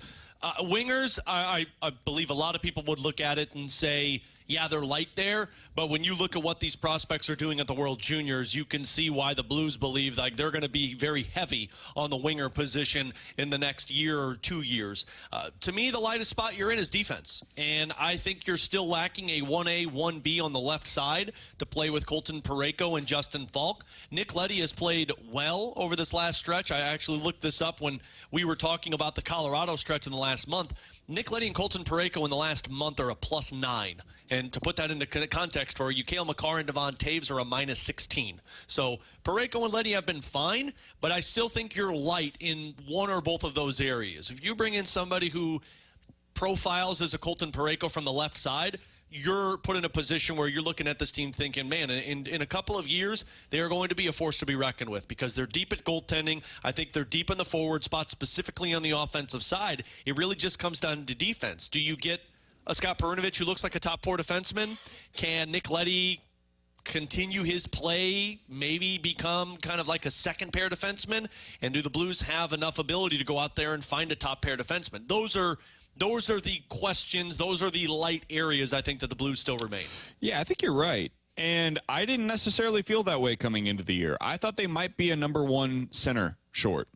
Yeah. I thought coming into this season, and we talked about it a lot, Alex, man, depending on what happens and what you see out of Robert Thomas, you might still be in the market for one of the top centers that becomes available in free agency. And that's going to cost you a boatload of money. And it might cost you time, too, because you spent all of this time believing in developing Robert Thomas and spending $8 million to have him as your #1 center. And if it doesn't work out, that was a big bet that you missed out on. An $8 million second-line center, that is not what you want to have. I don't feel that way anymore. I saw earlier today over on The Athletic, they put together the matchmaking game of where Elias Lindholm's going to go, a pending UFA. I didn't even feel the need to discuss it because I don't think that's what the Blues are looking for any longer. Agreed. I don't think that's an area that they should be exploring. And instead, I look at the rest of the lineup and I look at the forward lines, at least what they could be long-term. Booch, Thomas, Kyrou. I like that. Neighbors, Dvorsky, Snuggerud. Sounds pretty good. Lindstein, Schenn, Bolduc. Potential there. Lindstein's a defenseman. Stenberg. Lindstein. But, hey, I mean, we've seen forwards play defense and defensemen play forwards. Yeah, Stenberg, Schenn, Bolduc. All right. Yep. I think you might be a little light there, but there's potential. Toropchenko, Hayes, and Dean. Okay. I kind of see what you're doing there as well. Yeah. I don't see any immediate urgent need when it comes to what you have with your forward group right now. The place that you should be attacking with some serious urgency is the defensive core. Yep. And all of that, much like the early portion of the season was about finding out answers for Robert Thomas, I think the attention for the rest of the year, at least for me, Alex, is finding out what you have in Scott Perunovich. Yep. Where does he fit into this lineup long term? Does he fit into the lineup long term? Is he a third pairing defenseman that helps you on the power play? Is that it? That's fine if it is, but is that what he's going to be? Or can he be more than that? We talked to Doug Armstrong, I think this was about a year ago now, Alex, about what his ideal partner would be for Colton Parayko. And he said it might look like somebody that plays the way that Scott Perunovich plays. Well, if Perunovich continues having success in that third pairing defensively, I would like to see them explore that. Not yet. We're not at that point yet, but continue putting him in positions to succeed, and then 10, 15, 20 games from now, that's probably where the rest of the year you find out what you've got in him. But I think that is the one spot where Leddy is currently. it's not a shot against Letty. It's just the reality of the situation. That is the spot that I think you're still urgently missing something for, and you don't have anybody in your system that can fit that spot. And look, depending on Scott Perunovich's play, I'm with you. I think Scott Perunovich should be looked at as a top 4 defenseman for the rest of this season. And I know you don't want to push him into that spot. I know you don't want to force it because you don't want to lose confidence, but he's shown the ability to stay healthy, and he's showing confidence right now. I loved the conversation he had with Rivs and Carey yesterday on the fast lane. I would put him up there. And what he does, if he looks like somebody who shows flashes of that Hobie Baker award that he got in college, by the end of this season, it allows the Blues the flexibility to either look for a trade again to try and open up one of those spots, or you know what? If they get to it and don't feel like those defensemen are in the plans moving forward, you buy one of them out. And I know Doug Armstrong doesn't do it, but at that point, you've got Scott Perunovich, who's an unrestricted free agent that you're going to have to pay to say, you're in our top 4. And for Blues fans, like, they've got some guys in their system. You know, my guy Leo Loof for the Springfield Thunderbirds. We've seen Tyler Tucker. Theo Lindstein's having a good tournament right now. They got a Matthew Kessel for Springfield. It's a forward, so. Yeah, that's true. Forward in BK's eyes. They got a Russian kid that's playing in the KHL who's big and plays the way. All of these guys, though, are perfect third-pair defensemen. You don't have top 4 potential guys. I think Parayko and Falk are in the system and in the plans moving forward. The question is, what does that left side look like? And Perunovich might be one of them. And then you go out there and you spend money, assets, trade picks, whatever it may take to get that other guy. And then in a couple of years, this retool that Doug talked about might legit be out of it. All right, Alex, we talked a little bit there about the forward, Lindstein, who was fantastic. When you look at what the prospects have done for the Blues in the World Juniors so far, it's been impressive. Yeah. What has stood out to you about what we've seen? Stenberg, Lindstein, Snuggerud, those are the 3 guys really that we've seen a decent amount of thus far. Yeah, and I think what stands out to everybody, and for those that don't know, Dvorsky picked up 2 goals earlier this morning for did he? Slovakia. Good. So now 6 of the 7 players have scored a goal in Blues prospect pool. The only guy that hasn't is Lindstein, but Lindstein's got 3 assists and is a +5 so far through 2 games for Sweden, and that's a guy who was thrown in late. What you're seeing is a lot of offense. Jimmy Snuggerud looks like somebody who's going to be a top-line winger for you. Otto Stenberg is somebody that Doug Armstrong has talked a lot about, saying like he's the 200-foot focused player. He says a lot like Alexander Steen, and right now he's playing like it. Picked up a hat trick yesterday. So you've got a ton of offense in those top-tier prospects. Dvorsky not only scored those goals, but has picked up assists and is like 75% of the face-off dot so far. But keep an eye. There's a couple of under-the-radar guys. Juraj Pekarczyk, who plays with Dvorsky, who looks like somebody who could be a third-line winger. He's picked up 2 goals so far.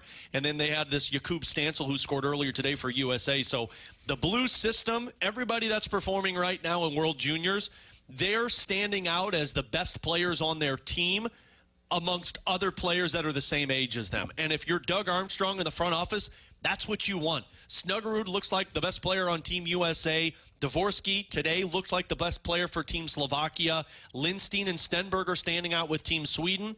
You'll exit this World Juniors with everybody talking about Blues prospects, and that should give Blues fans a lot of hope because you've got a lot of guys that have the potential to be top 9 forwards for the Blues. He's Alex Ferrario. Bradford Bruns back in the studio for us today. I'm Brandon Kiley. We're broadcasting live at the E&B Granite Studios out at the Centene Community Ice Center. We will get into the Josh Hader dream, which is basically dead, coming up in about 15 minutes or so. But coming up next, it's time for our weekly football pick'em. T-Bone will join us via the phone. He decided, I'll work on my day off. It's all good. I'll go ahead and make some picks that are going to go 0 for 3 for him this week. And looking forward to hearing what T-Bone has to say. We'll give you our picks coming up next here on 101 ESPN. This is Robert Thomas, and it's game day on your home of the Blues, 101 ESPN. Blues Game Day is presented by SSM Health Orthopedics, your nationally recognized team for knee and shoulder pain relief.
101 ESPN has your chance to win free tickets to Parker McCollum with special guests Corey Kent and George Burge on February 10th at Chaffetz Arena.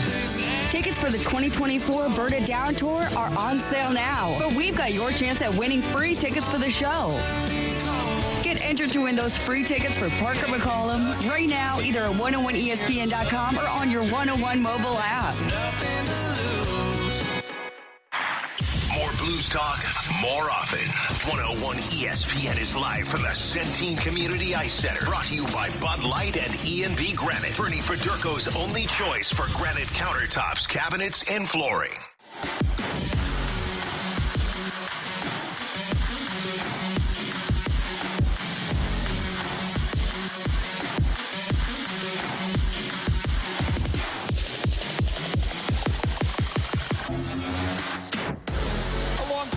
Ferrario and Bradford Bruns, I'm Brandon Kiley, and right now, via the 101 ESPN hotline, Tanner Hendrickson is joining us here on the show. Even on his off day, he's willing to put in the work with us because it is time for our weekly football pick'em. And Alex, this is the final week of our December pick'em challenge. It's the final countdown. And it is tight in these standings right now.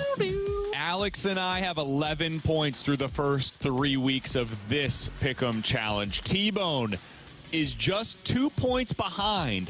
9 points this month. T-Bone and I both went 1-2 last week. We hit our 3-point game. Alex went 2-1 last week. A nice week for Alex on the picks. He has decided that he's going to select last this week. I will pick second, which means T-Bone is giving us his pick first. If you're new to this, we give you 3 picks each week. We grade them on a scale of 1 to 3, 3 being the most points, 1, of course, being the fewest. It's very simple. We'll be back on the show on Tuesday. The game has to be played before then. You can pick any game, NFL, college, but it has to be against the spread.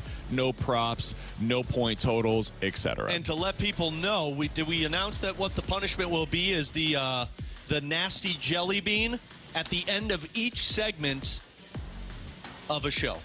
Yep. So somebody's going to be... It's either going to be delicious or nasty. Yep. We're not sure which one, but you go into it wondering... I'll stack the box. Which one's it going to be? I'll stack the box. Unless you're the one that is getting punished, that's of course. That's not possible, because T-Bone's last. All right, T-Bone, what is your 1-point play this week? Guys, it's been some tough sledding for me this month, but I'm going to get it turned around, hopefully. And it's just not been tough sledding for me. It's been tough sledding for the Minnesota Vikings. They can't find a starting quarterback. They're on their 5th starting quarterback going into this week against the Green Bay Packers. So I love the Packers against Minnesota on Sunday Night Football, +1. I like that pick, T-Bone. Uh-oh. Well, I'm not taking that pick, though, T-Bone. 0-1. The next one that I have for you is a game that made me nervous until I saw some news earlier today, boys. There's some news that Jacoby Brissett is questionable to start this weekend for the Washington Commanders because he's got a hammy issue. I like that a whole lot because the 49ers going up against Sam Howell, 3 picks written all over it. The 49ers are a 12.5-point favorite. I don't care that this is on the road going West Coast to East Coast. T-Bone, take your stat on that and shove it up your you-know-what. I love the 49ers. Give me the Niners minus the 12.5 points. I'm banking on them going up against Sam Howell and putting him into a locker. Alex, what do you got for us? I'm amazed that you took that as the 1-point play because that's my 3-point play. Okay. Like 14 points, I don't freaking care. It's Washington. They stink. Sam Howell is probably starting now. San Francisco's coming off of a dud. Brock Purdy might throw for 4 touchdowns in the first quarter. So, yeah, I'm making that my 3-point play. San Francisco minus 14.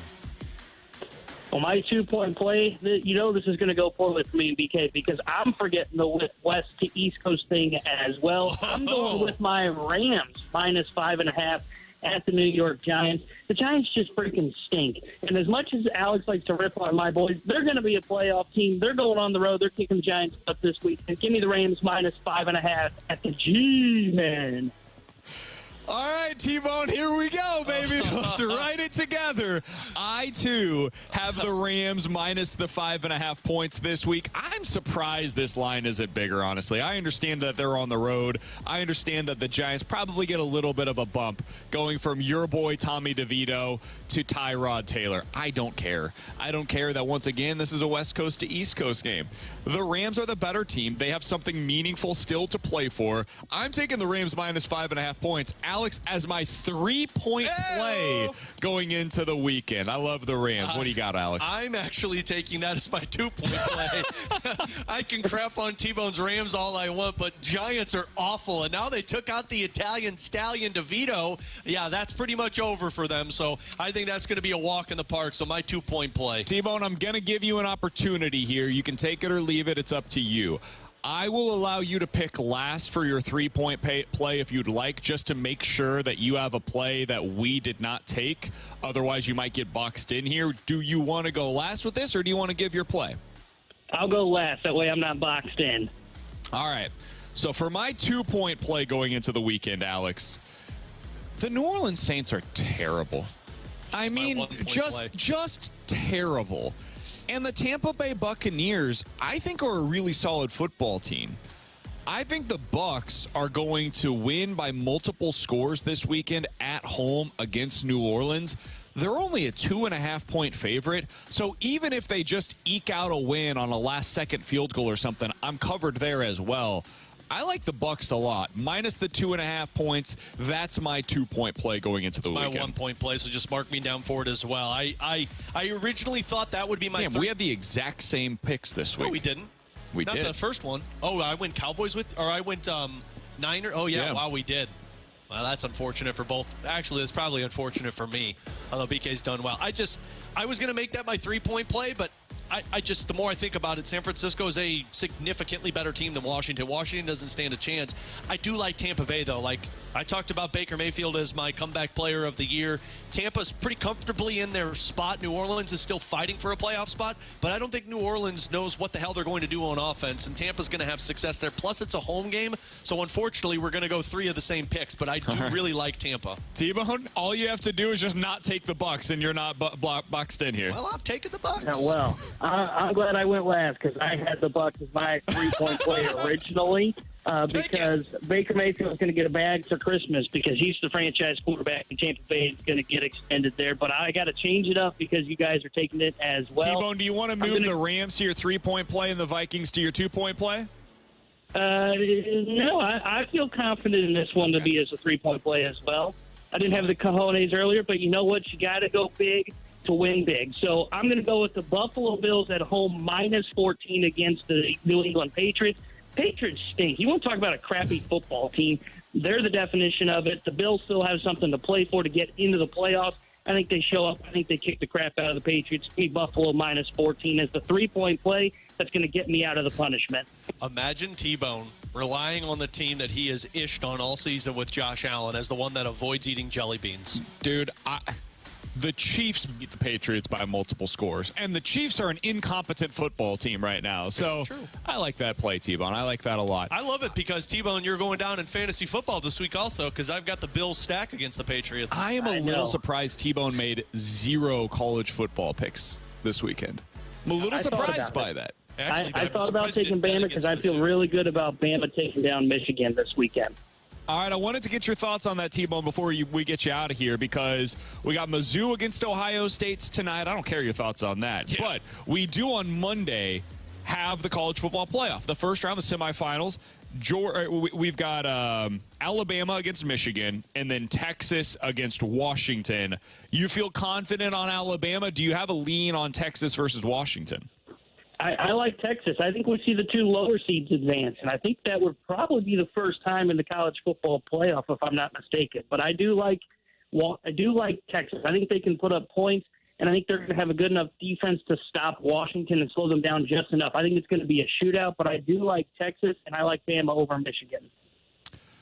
I like those same teams, and it makes me nervous that I like them as much as I do. I like Washington over Texas. Do you? I think the skill overtakes Texas in that game. I think it has a chance, and T-Bone, this is kind of what I wanted to get into a little bit later today. We're going to talk about these bowl games a little bit further at 1:15.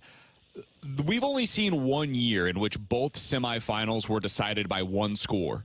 And it was last season where we saw TCU overtake Michigan by 6 and Georgia beat Ohio State by 1. Do you think we will see that again this season with both games decided by one score?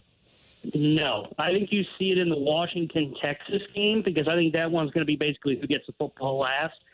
I don't think so in the Alabama-Michigan game. I think Alabama wins by 2 scores, 10-plus points, I'd say, because I think they're going to be able to stop the run, and if they stop the run, I don't trust J.J. McCarthy to beat them. So I'm going to take Alabama. I would say 10-plus points for me. Interesting.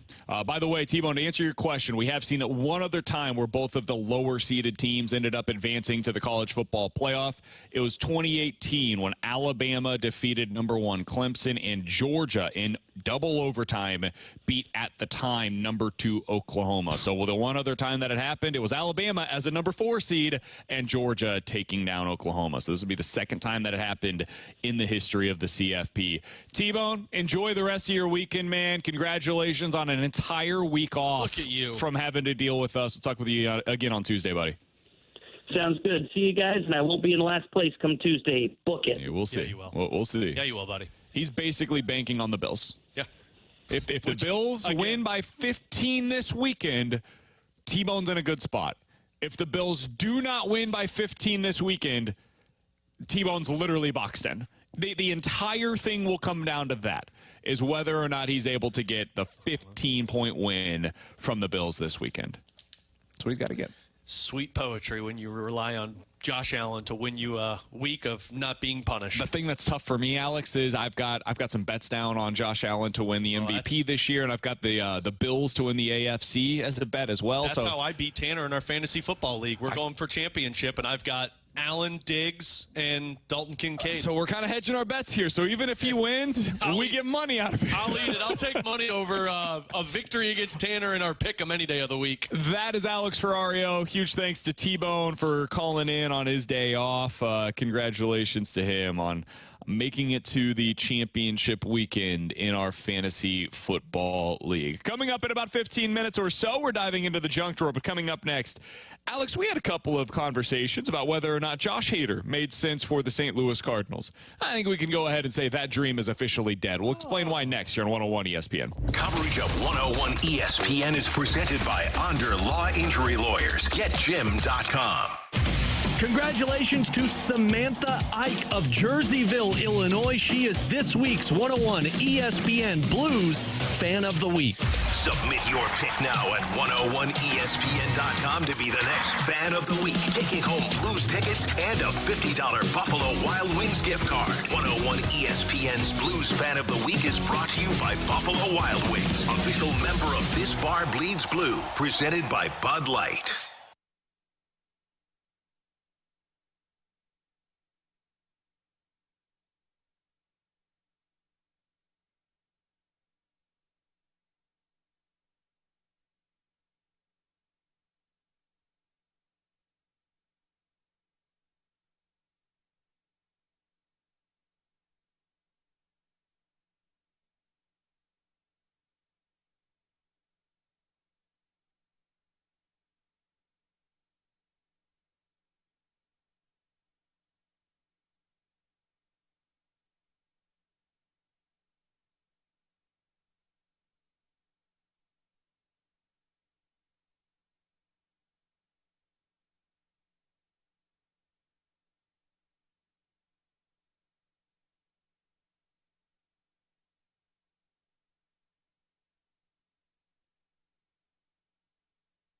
Financing length of term varies by model with approved credit plus tax, title, and license. Ends 1/2/24. Get 0% APR financing now on a great selection of new Ram 1500 Bighorns, Nissan Rogues, Pathfinders, Altimas, and Mazda CX-5s. Now at the all-new Offenburg Auto Mall in Shiloh, Illinois, and Offenburg Ford in O'Fallon and Belleville, Illinois. Over 1,000 new Fords, Volkswagens, Nissans, Ram trucks, Jeeps, Kias, and Mazdas. All year-end discounted and priced to move with $12,000 total savings on remaining new 2023 Ford Expeditions. over $10,000 total savings on every new 2023 Nissan Murano. Or sign and drive to lease any new Volkswagen with zero first payment, zero down, and zero security deposit. And if you're looking for pre-owned, Offenburg has over 750 pre-owned vehicles in stock with over 360 priced under $20,000. You'll find what you're looking for at Offenburg Auto Mall in Shiloh, Illinois, and Offenburg Ford in O'Fallon and Belleville. Online at offenburg.com.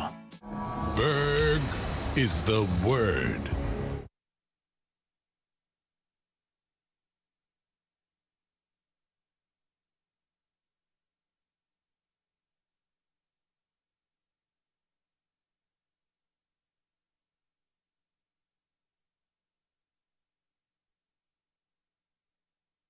And this part of Santa's workshop is where we make Club Car Wash gift cards. They're a perfect stocking stuffer. Buy them at clubcarwash.com. With 25 locations in the St. Louis area, find one near you at clubcarwash.com. Proud partner of the St. Louis Blues. Join the club. From the opening drive, the balloon party, BK and Ferrario, to the fast lane and more. If you missed anything on 101 ESPN today, get caught up with all the shows and 101 podcasts at 101ESPN.com or on your 101 mobile app. Driven by Dobbs Tire and Auto Centers. 101 ESPN Sports Center. Blues prep for Avalanche at Enterprise Center. I'm Bradford Bruns with your Sports Center update, driven by Johnny Londoff Chevrolet and Johnny Londoff Autoplex. Now up to 37 points on the campaign. St. Louis takes on first place Colorado tonight on 101 ESPN. Puck drop slated for 7 with pregame 1 hour earlier and featuring Alex Ferrario. The Note bested Dallas on Wednesday 2-1, and they haven't lost at home since December 12th at around the same time in Arlington. Missouri and Ohio State lock horns in the Cotton Bowl. Head coach Eli Drinkwitz recognizes everything that must go into keeping pace with the 11-2 Buckeyes. They're a blue blood for a reason, but it's not just because they have just because they're the Buckeyes. It takes strong leadership, and Coach Day has set the tone for leadership, not only in the Big Ten, but around the college football world. And so for us to have the opportunity to match up against them, we know it's a tremendous challenge, but it's one that we're ready to embrace. This Sports Center update was driven by Johnny Londoff. Find new roads and shop 24/7 at Londoff.com and LondoffAutoplex.com. Are you kidding me? We're back to more exclusive Blues talk. 101 ESPN is live from the Centene Community Ice Center. Brought to you by Bud Light and E&B Granite. Bernie Federko's only choice for granite countertops, cabinets, and flooring. Yeah, well, he's looking for a deal north of Edwin Diaz, right? So it would be 5 years, over $100 million. And so far, no club has gone to that ballpark, at least as of yet. But the three teams that are in play are the New York Yankees, the Texas Rangers, and the Los Angeles Dodgers. What is very interesting here is it appears that all three of those teams prefer to sign a starter or trade for a starting pitcher rather than getting a closer. That was Jim Bowden on MLB Network yesterday talking about the asking price currently for Josh Hader, saying, man, he wants a bigger and better deal than Edwin Diaz. Now, it's worth noting, Alex, much like the White Sox, the deal that we talked about the other day with Dylan Cease, yeah, sure, they're asking for a ton. They haven't made the deal yet, which means nobody's clearly willing to meet that demand. Right. Josh Hader would have been signed by now if somebody was willing to meet his asking price, and that obviously has not yet taken place. So when you look at what he's going to end up getting on the open market, the projections from The Athletic had Josh Hader at a 4-year deal worth $80 million. That feels about right to me, honestly, somewhere in that range. Now, somebody might get desperate, and if they end up missing out on Montgomery and Snell, they may then say, you know what, instead of having one of those top-end starters, let's just get a lockdown guy at the back end of our bullpen. We'll use the $20 million that we were going to give to Monty or Snell, or we'll use that for Josh Hader. We'll give him that for 5 years. It's possible that ends up being the way that this goes. I don't know. If he is looking, though, for a deal that is similar to Edwin Diaz, and he's looking for 4 to 5 years on said deal, I'd be pretty shocked at this point if the Cardinals are the team that give it to him. Yeah. I could see the Cardinals going out and giving Robert Stevenson 3 years and $30 million, or Jordan Hicks 3 years and $30 million, or Hector Neris 2 years, $15 million, or one of the other lower-level pitchers 2 years, $10 million. I just don't. I don't see it as realistic that the Cardinals end up getting Josh Hader at this kind of a contract. I don't either. I think we've officially hit the point now where the Cardinals aren't going multi-years with any bullpen arm, and that includes Josh Hader. I think if they're signing a bullpen arm, it's going to be a one-year deal. Maybe a one-year deal that's got a club option attached to it, but it's not going to be a deal that is as massive as these top contending teams are going to accomplish. One, because of the money, and two, I just don't know if the Cardinals truly believe in the 3 or 4 years for how many times they've been bitten for that bullpen arm. And I still don't know if the Cardinals even want a bullpen arm compared to still going out there and acquiring a starting pitcher. You heard Jim Bowden talk there a little bit about, why so many teams are deciding to go after starting pitchers and sign them rather than get these bullpen arms. So, yeah, I think that Josh Hader dream is dead. And honestly, as much as I originally thought, that's going to make the Cardinals stacked, I get it, and I'm okay with them not going out there because, man, 4 years at $20 million per year for Josh Hader would make me very nervous because we know how this team operates. They got a budget, and if you sign Hader to that, it's keeping you away from somebody else in the future. So Ruben Amaro Jr. is a former Major League Baseball general manager. He was in charge of the Phillies for a number of years, Alex. And he was on MLB Network yesterday, and they were talking about this report coming from Jim Bowden about how expensive it's going to be for the rights to sign Josh Hader. And he said something that I think, as you think about where the Cardinals are at in their life cycle as an organization right now, think about how this could apply to them. Here's Ruben Amaro Jr. yesterday on MLB Network Radio. Now, the question is, am I a contending team, and am I going to take that chance knowing that I'm going to have 4 or 5 years of contention? Because if not, then I got to be questioning whether or not I want to make that kind of commitment, because I've been there and done it. I did it with Papelbon, and we thought that we were contending for several years. Didn't really happen. He pitched great, but we didn't have the ball club to back it up. Do you think the Cardinals are a contender? Like a legit contender? If the answer is no, you can't go sign Josh Hader because you're signing him really for this year and next. That is what the contract would really be for. Well, listen to the 3 teams that Bowden said were in on Josh Hader. Rangers, although they might not look like a contender, but if they get DeGrom and Scherzer back, they're going to be a contender. The Yankees and the Dodgers. I mean, no, you're nowhere near the same level as those two. I think you are. I think you might even be better next year than the Yankees, to be honest with you. The way that it goes with the Yankees, I would agree with that, but I think the Yankees got, if health goes their direction, they've got the pieces in place that it all comes down to the starting pitcher. Sure. Like, that's where you're weak. Offensively, I'd put you up there with the Yankees and the Texas Rangers. I just can't put you in the same conversation when I'm talking their guys versus Sonny Gray and Miles Michael. I guess the question that I would have is, can the Cardinals bullpen teams to death in the postseason? Because if you think they can, then the starting pitching becomes less of a concern for you. If you've got Sonny Gray and Miles Michaelis has a bounce-back season to what he was 2 years ago instead of what he was last year, and one of the other starters, whoever, whether it's somebody from your system currently or one of the guys currently on the roster, becomes solid. Maybe it's even Steven Matz. Like, I know that sounds silly to Cardinals fans right now, but, man, Steven Matz has been pretty good for the most part when healthy. He doesn't get very deep into games, which is less of a concern in the postseason, and he hasn't been healthy enough. But when healthy, he's been kind of what you envision from a number 3 or 4 starter in the playoffs. So let's put those guys into your rotation. And then in the bullpen, you've got Zach Thompson and you've got JoJo Romero. And now you're going to Gio and Helsley and Hader potentially at the back end of the pen. That is something that works. And I do think the Cardinals would be more likely to go 4 years. Let's say the price doesn't get to the 5 years, $100 million. Let's say it's $4 and $80, right? Because that's the only way that I think this even becomes a conversation for them. If it ends up being $4 and $80, I think you can convince yourself that that is a better investment for the Cardinals than 5 and $130 or $140 for Jordan Montgomery or Blake Snell. The question then really becomes, is it better to go give this money to Josh Hader? Or is it better to trade for one of those front-end starters? That's what I was going to ask. Is that a better option than going out there and trading for the package we've talked about with Dylan Cease and signing him to a contract extension or making a trade and going out there to get Framber Valdez or a Logan Gilbert? I'd argue that any of those 3 starting pitcher options are better for the Cardinals this season than throwing 4 years and $80 million at Hader. I think in a vacuum, I agree. I think it depends on what the package is. If the package is the prospects that we were talking about the other day, I'll do it. I'm willing to give up prospects for a major league ready talent that I know what I'm getting from next year. Right. That makes me into a legitimate contender, like what Ruben Amaro was just saying.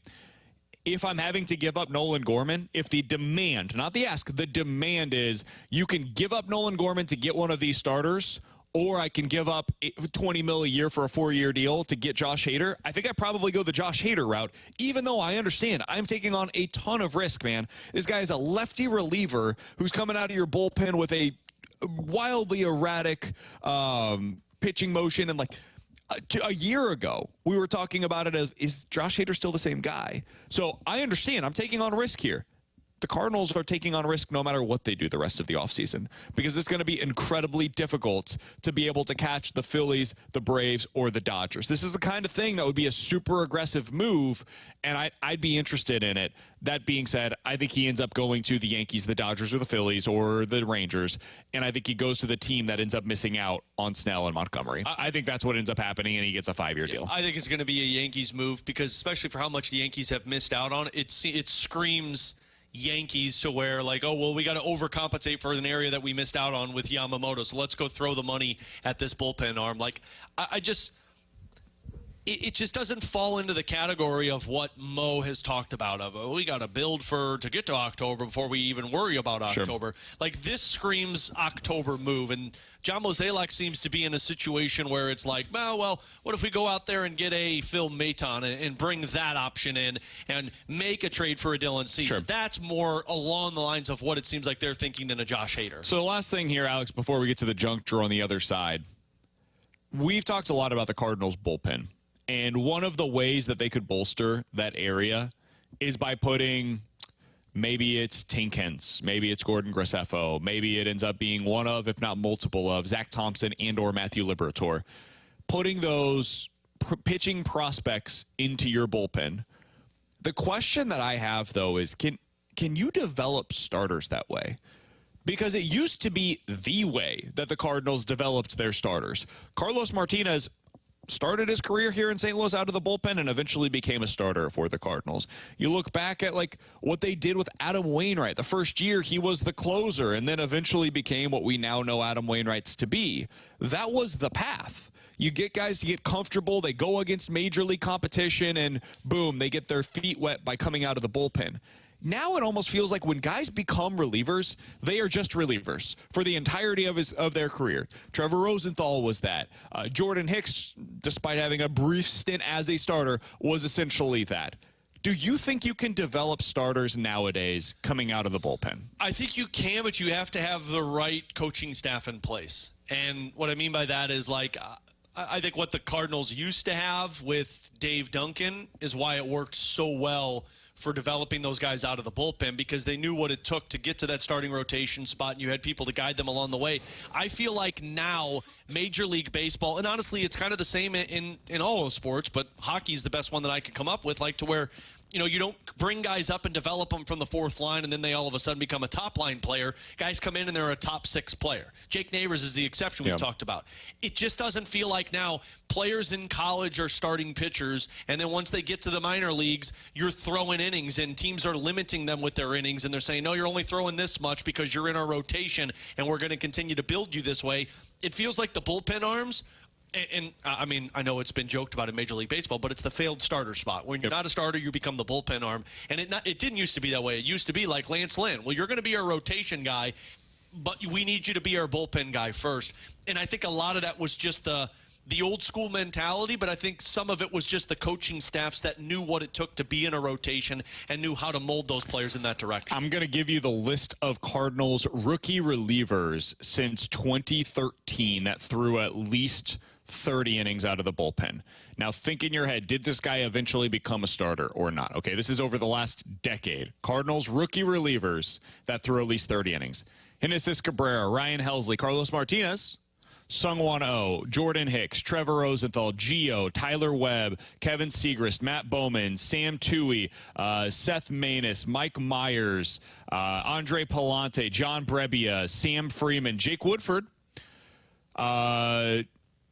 Junior Fernandez, Nick Greenwood, and Cody Whitley. How many of those starters you hear in there? One. It's Carlos Martinez. So as much as I think that it wouldn't necessarily be the worst thing for them to go about this the way that we're talking about, like, hey, next year, if you had Gordon Graceffo coming out of the bullpen, does it make your bullpen better? Yeah, probably. But if you have Gordon Graceffo coming out of the bullpen and he becomes a good bullpen arm, do they just say, hey, you know what, he's a bullpen arm for us now? Based on the recent history, the answer is probably yes as well. So I think that is a reason why they have to go out there. And even if it's not Josh Hader, go out and acquire multiple bullpen arms. Go out and get 2 of them that can come in and be leverage relievers for you going into 2024. Yeah, and it feels like, you've got depth that can come up and be guys that come in and blow out games or come out and just eat a couple of innings for you. I don't think you've got enough guys, and we've talked a lot about this, that in a 1-run game, 2-run game, your pitcher's done, it's the 3rd time through the order, and you say, we've got to win this to win the series. I think you've got one guy that I trust in that situation, and it's Ryan Helsley, and I think you need more. He's Alex Ferrario. Bradford Bruns back in the studio for us today. I'm Brandon Kiley. You've got BK and Ferrario here on 101 ESPN. Coming up at the top of the hour, it seems like the Blues are doing everything that Craig Berube wanted them to do, and it's basically coming from the same message that Craig Berube was giving, but it's coming from a different messenger right now. Is that why we're seeing them finally get to their game? We'll talk about that coming up here in just a little bit. The Junk Drawer is next here on 101 ESPN. New Year's Day on ESPN. It's a feast of football. Game 1, the Fiesta Bowl, Oregon and Liberty. Game 2, the Rose Bowl, Michigan and Alabama. Game 3, the Sugar Bowl, Washington and Texas. Coverage starts New Year's Day at noon. Celebrate 2024 with the NCAA and 101 ESPN.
.101 ESPN has your chance to score free tickets to Green Day on August 15th at Hollywood Casino Amphitheater. Green Day will be back this August with special guest Rancid for a huge show at the amphitheater. Get all the ticket details and get entered to win those free tickets for the show right now, either at 101ESPN.com or on your 101 mobile app.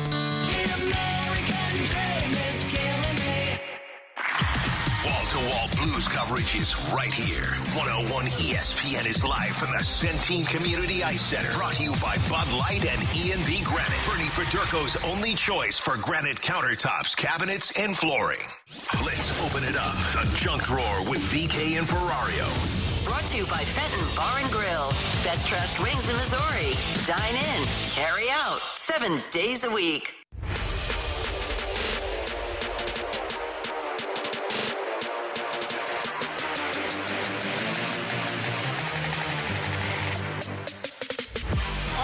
Into the Junk Drawer with Alex Ferrario and Bradford Bruns. I'm Brandon Kiley. You've got BK and Ferrario here on 101 ESPN. Alex, what do you have for us today, my friend? So I don't know how much you guys were into video games when you were younger. I'm assuming everybody listening right now has at least played one of them. But did you keep it in the box? Did you say, you know what? What a great gift as an 8-year-old. I'm never opening this and I'm just going to stare at it. Obviously, yes. That was my go-to. Who wouldn't do that? Yeah. Well, some man out in Virginia, because he sold his Super Nintendo system with apparently a vintage Super Mario game that sold for over $300,000. $300K? $300K. For a gaming system? And a video game, all in mint condition, in the box, in the wrapper. So I've never really understood this. I don't either.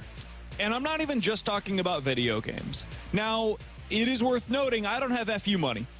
And therefore, I wish I did. I don't have the capacity, money-wise, to go out there and just spend wildly on something frivolous, right? Like something that I want that, therefore I will pay whatever it takes to get that.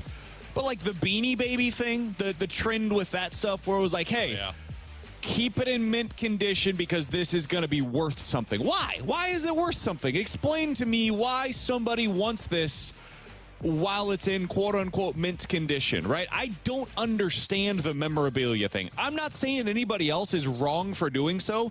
It just doesn't click for me, Alex. I just don't understand the video game side of this thing because, first of all, you can purchase the exact same video gaming system and game, although it's not mint condition. You could purchase it for $100, for $50 if you want to relive your childhood.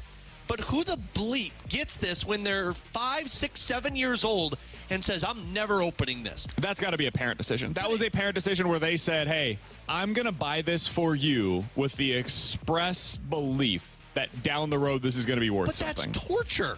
That is torture to these kids because, like, why wouldn't you want to get this? Like, look, the best gaming system that I ever received was the Nintendo 64 when I was younger. What was your go-to game on it? GoldenEye. Yeah, absolutely. GoldenEye. I mean, like, best gaming system I've ever played, and I still have it to this day. Quarterback Club, underrated game on that. NFL Blitz was very good on that one. Probably the most underrated, though, is my go-to Banjo-Kazooie. Like, watch out. I can dominate that game. Crash Bandicoot. Crash Bandicoot. Diddy Kong Racing. Better than any Mario Kart racing. Yes. Any day of the week. But here's the thing. Diddy Kong Race. Is that what he sounds like? You kind of look like him, man. Thanks, man. You just look like him. You used to play that in college, right? Mario Kart. Yeah. Well, you wouldn't. Diddy Kong Racing was tough to do with alcohol because why? Mario, Beerio, it just named worked so great. I didn't try with Diddy Kong. I was saying my point is, I still have mine to this day. I would have never sold it because I still play it. I played it when I was 8 years old when I got it. How the hell do you get this and say I'm not touching this and not touching it for that long? I just don't understand it. It doesn't make any sense to me, and like I would also have no interest. What's the buyer doing with this as well? That's the thing. Are you putting it into a museum? Like, what are we doing with this? Probably, but like again, it's a system that's just going to continue to go around in packaging, and you don't. Somebody get said a out of it. perfect unopened GoldenEye would go for tens of thousands of dollars today. Oh yeah. What? Yeah. Oh yeah. No. Yeah. Yep. That's the thing. Really? There have been so many things that I had in my childhood that, like, I could have sold for a lot of money to this day. Like, I was big into Pokemon when they were going on, had all of the cards, all the originals, opened them, had them in the little booklet. Those things sold for like $50,000. And I gave them away at a garage sale for probably $10. Do you still play video games? Yeah. Not as much because, it's very What's rare. your system now? Did you stop buying the new version of the system at some point? Because I've got the Xbox 360. I'm not like the newest version of the Xbox. I don't play enough to make it worth it for me. I have a PlayStation 4, and the only things I do on it are like sports games. Sure. And it is very rare that I do it. Like, it's probably in the evening when Katie goes to bed early and the girls are asleep and I've got nothing to watch. I'm like, I'll go turn it on and play for a little bit. I'm going to make an assumption that is unfair. Bradford, are you still a gamer? That would not be accurate, sir.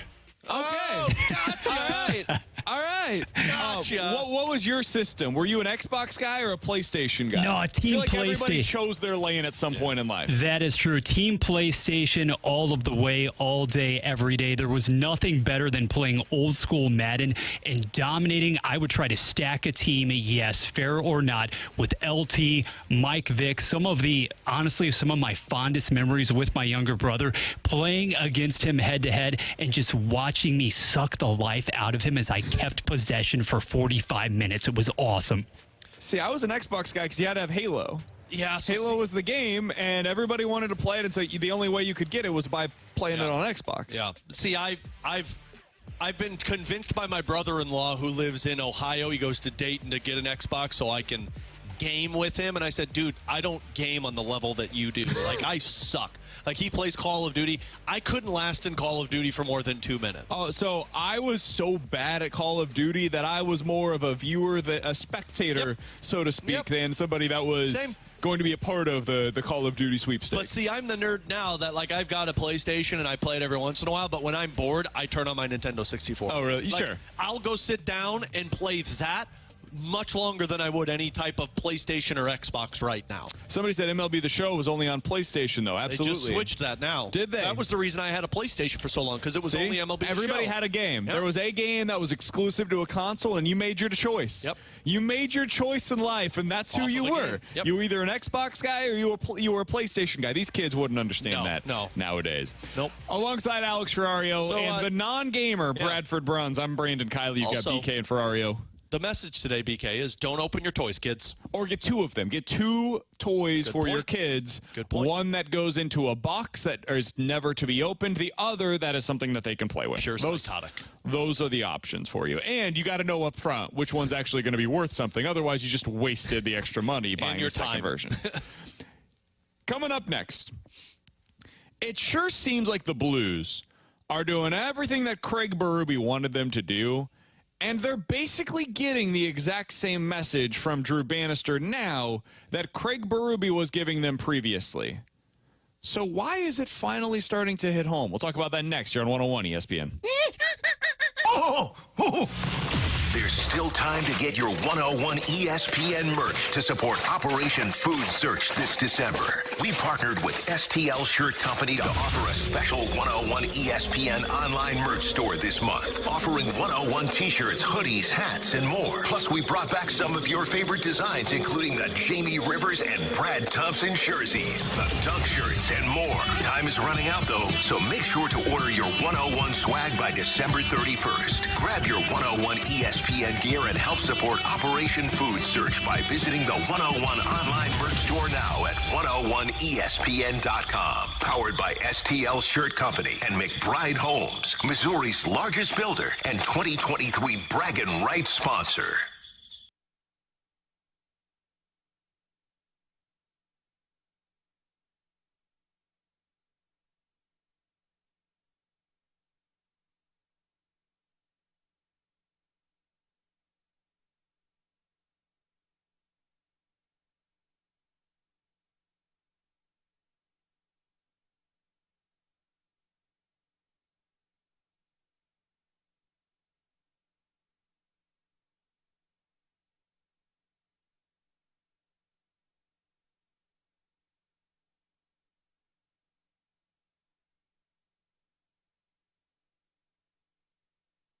Life is full of moments, including difficult and disruptive ones like a cancer diagnosis, which is why the groundbreaking work of Stand Up to Cancer is so vital. They bring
St. Louis gets its sports.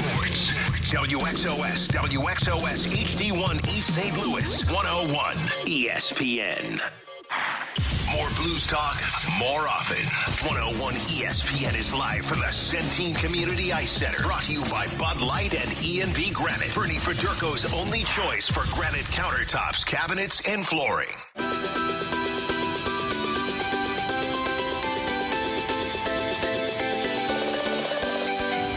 We had a really good relationship in the American League. He seems to read me well and, know what to say. And, he pulled me aside a couple times today and just kind of said a few things about, the game last night. And that's the type of player I am and that I can be every night. And he has full confidence in me. He told me to shoot the puck too, which I'm sure I'll be hearing again soon from him. But, yeah, it's definitely nice. I think we've always had a good relationship, and I think he trusts me, and hopefully I can keep showing him that he can trust me. That was Scott Perunovich yesterday joining the Fast Lane. If you missed any of their conversation with him, be sure to check it out on the podcast page, 101ESPN.com, and the free 101 ESPN app is where you go to find it. It's all presented by Dobbs Tire and Auto Centers. Alex, he was talking about Drew Bannister there, the Blues interim head coach who was the head coach for Perunovich while he was down in the AHL with the Springfield Thunderbirds. And when I hear Drew Bannister talk, the message seems to be almost the exact same as what we were hearing under Craig Berube. It's get the pucks in deep, get to work on the forecheck, put the pucks in the right area, make sure you're battling, compete levels have to be high, defend well in our own zone, best penalty killer is our goal. Like, all of the things message-wise that he is sending, they're all the same things that Berube was saying. And, Alex, there's a reason for that, because there's a way to win in this league, and all of the coaches know it. And the question is, can you get the buy-in? And for whatever reason, we don't have to rehash it any longer, but the buy-in was no longer there with Craig Berube as the head coach. His message didn't go stale. The way that he was packaging it, apparently, went stale. And, Alex, I think we can all kind of relate to this in some way or another. When I was growing up, I used to always do the same thing, and it was a stupid thing by me. My mom would tell me something, and I'd say, oh, what do you know, right? I clearly know more than you. I'm some snot-nosed 15-year-old that's got this all figured out. What could you possibly know that I don't? 15 years later, he's still a snot-nosed kid who thinks he knows everything. Exactly. So then you'd hear the exact same message from a friend's parents, a teacher, whoever, right? Somebody else that's not your mom or dad. And you'd be like, man, that is the single best piece of advice I have ever heard in my life. Why hasn't anybody else said that to me before? It's the same message. It's coming from a different messenger. It's packaged in a slightly different way. And suddenly, for whatever reason, it resonates with you. That appears to be what's happening right now with the Blues. I don't know how Bannister is getting his message across to the players in a way that Berube could not. Maybe it is as simple as, man, when you listen to Bannister talk, it sounds a little different in terms of the intensity and all of those different things than what you used to hear with Craig Berube. We heard this from Grant Francis, who goes out to the morning skates for us. He said, hey, listen, the first time that I heard a Drew Bannister practice, my initial response was, oh, my God, it is quiet. Because instead of barking the orders the way that Berube did, he is much more, I'm going to take everything in. I'm going to coach you off to the side. We see all of the pictures, all the video of him going off to the side with the guys, having individual chats with them. Perunovich just mentioned that. He talked about how he took Jordan Kyrou into a video room after like the second game that Kyrou played and said, hey, this is what I need you to do. You're not using your speed wide enough. Here are all of the clips that I'm going to show you of you not doing it. And then let me show you some of the stuff as a positive reinforcement of when you did do it and got success out of what I'm showing you. Again, I think most of the messaging is the same as it was under Craig Berube, but it seems like the packaging is a little bit different, and that's why it's resonating now with the players. Yeah, it's a different voice, and I think a lot of the players have talked about this. I know I was having a conversation with Tyler Tucker last weekend, or 2 weekends ago, and he said it's just different when you skate back to the bench because not that it was a bad thing, but you knew that if something went wrong, Craig Berube was going to say something at you. And he said now it feels like we get back to the bench and nothing really happens. And I think what Drew Bannister is doing is he's allowing the players to let the mistakes happen and then correcting them when they do, rather than trying to correct them in game, because that's the accountability factor. Bannister's hoping that the accountability takes over for these players. It's nothing to do with Craig Berube and everything to do with the players actually taking that next step internally, and that's what Drew Bannister's accomplishing. I think there's an honesty factor that Craig Berube had when he first stepped in, and it's an interim head coach thing. But let's be honest here. It's just the interim head coach new feel. It happens everywhere. Minnesota's still having it right now. Nashville has it with Andrew Brunette, who took over at the beginning of this season. When you get a new voice in there, sometimes it just eases everybody else. Whether you like it or not, the Blues are doing the exact same thing Craig Berube had said in every single coach's show with Chris Kerber on our pregames. The third period against Dallas was prototypical Craig Berube. You're up by a goal, you dump the puck in behind the net, and you make them work for it. And they did it. And they did That it. was the difference, was like, you're right, it is prototypical Craig Berube messaging. Yeah. The difference was in the execution of the players actually going out there and putting the puck into the right areas, and then going to work on the forecheck. And the difference of why the players were doing that is because Bannister, at least for right now, is allowing them to have that freedom that if you see something, you go out there and you take your chance. But you better be damn sure you get back and you cover for your team. Whereas before, it just felt like it was always dump the puck in, dump the puck in, dump the puck in. I think there's a little bit more freedom right now. There's a little bit more responsibility internally by these players. And I do think there's a different mindset with Drew Bannister in certain areas, meaning the defenseman getting involved. Okay. That is really sticking out a little bit more. Because, so in the last 7 games, you've got 6 goals and 20 points from those defensemen. And on top of it, if you look at Drew Bannister's history in the minor leagues, when he was from San Antonio Rampage up until the Springfield Thunderbirds, all of his defensemen had 30 to 40 points, maybe more. All of his defensemen were averaging 2 or more shots on goal per game. And I mean, I'm talking Jake Wallman. I'm talking Nico Mikkola. I'm talking Matthew Kessel right now. Scott Perunovich in the short time he was there. You've mentioned a lot of defensemen that are developed pretty well. Exactly. I think that's noteworthy. I think that's very noteworthy. Callie Rosen, everybody loved Callie Rosen. Guys, Callie Rosen was that guy in the minors with Drew Bannister. There was a little bit of hesitancy to allow those players to do that because the reference point was to be so good in the defensive zone that you didn't want to put your team in a bad spot. Drew Bannister wants his guys to be involved. Now, you have to have that backup. You have to have the forwards being responsible and taking over the spots. But, like, look who's been scoring goals for you. Marco Scandella and Scott Perunovich combined for 3 points in that game against Dallas. And on top of it, they had one of the best puck possession zone times all season. 31 seconds that led to the goal. There were 10 passes before they scored that goal. And Perunovich and Marco Scandella were a majority of that. He wants his defensemen to be involved, and I just believe that the way that the NHL's going with these smaller defensemen getting involved, Craig Berube likes the big defenseman. You like being able to be so responsible in the defensive zone. I'm not trying to put words in his mouth. It just seems that way. Whereas now you're seeing some of these guys that Drew Bannister has had success with. He's telling Scott Perunovich, we love what you're doing. Shoot the puck more. It will be interesting to monitor the success, or lack thereof, it could go either direction, who knows, of Torrey Krug, Nick Leddy, and Scott Perunovich under Drew Bannister. Because I think one of the biggest frustrations that I personally have had in recent years was the inability to get the most out of puck-moving defensemen under Craig Berube.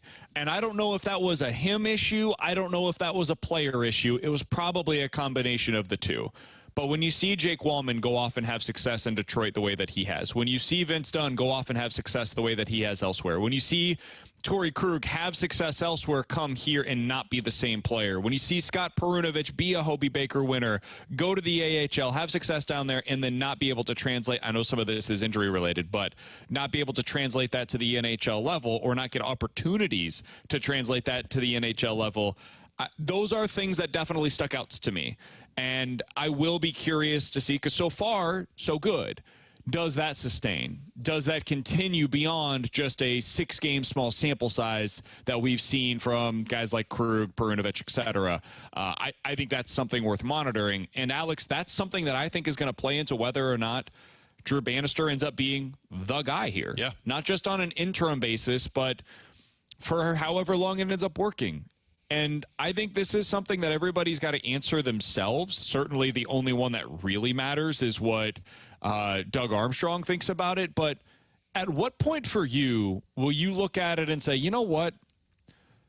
I was skeptical, but I think Drew Bannister might be the long-term answer as the Blues head coach. Is there something that'll click for you? Is it a feel thing? What has to happen for that to be the case for you? I think it's going to be, and this is so hard to judge because who knows if it happens, but when this team goes into one of their dry spells or goes into one of their slumps, how long does that slump last? Because I thought back, I was thinking of this last night to when, people really bought into Craig Berube. And yeah, of course, it was when he won the Stanley Cup. I think it was prior to that. I think it was when he won those 11 games. You saw a difference in Craig Berube. I mean, his team played 500 hockey when he took over. And then in the middle of January, we all know the story, when they went on that 11-game win streak, they never really had a slump again.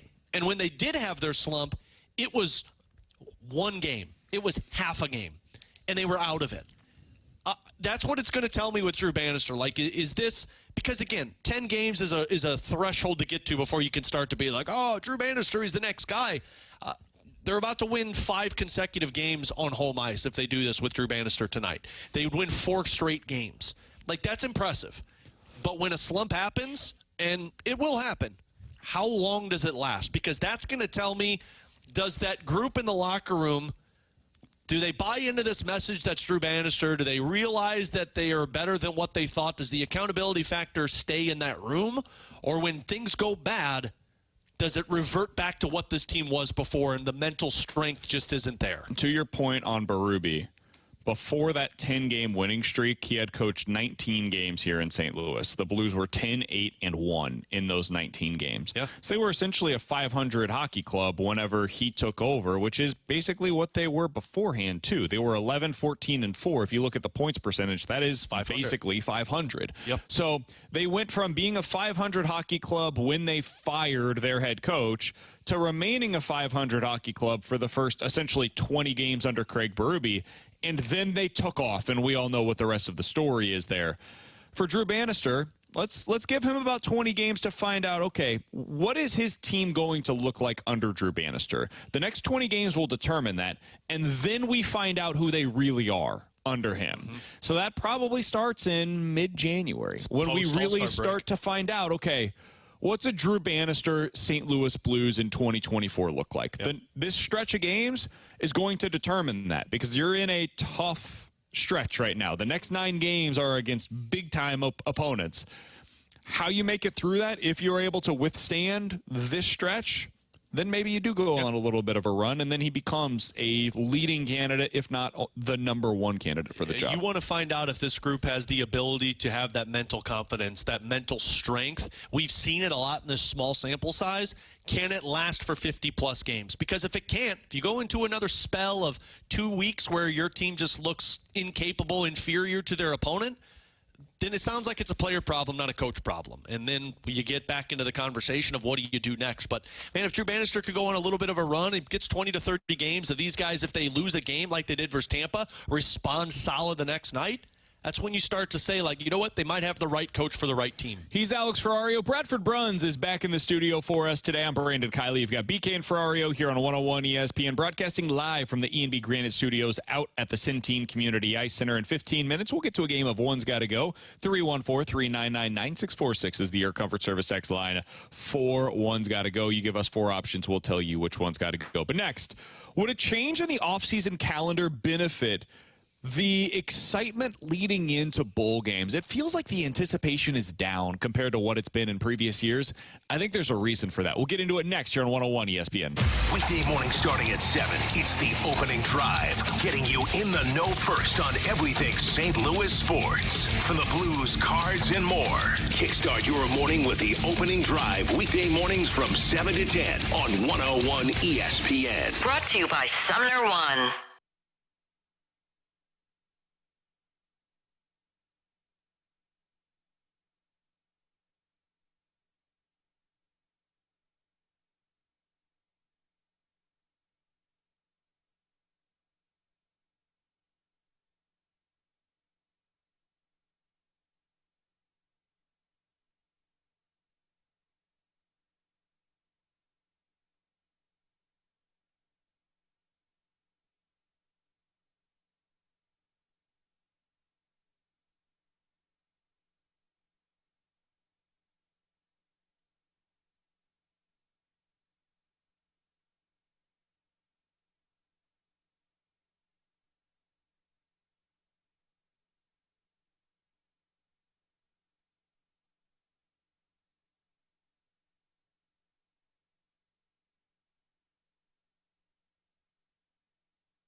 for this week's Fastlane Pick'em Challenge at 101ESPN.com. Show off your football knowledge and see if you can top the Fastlane and the dudes from the Rizzuto Show on the point. For this week's top score, it's the Fastlane and the Riz Show throwing down all football season long in the Pick'em Challenge. Enter your picks for this week right now at 101ESPN.com. Refreshed by Bud Light, official beer sponsor of the NFL. Easy to Sunday, easy to enjoy. We're back to more exclusive Blues talk. 101 ESPN is live from the Centene Community Ice Center. Brought to you by Bud Light and E&B Granite. Bernie Federko's only choice for granite countertops, cabinets, and flooring.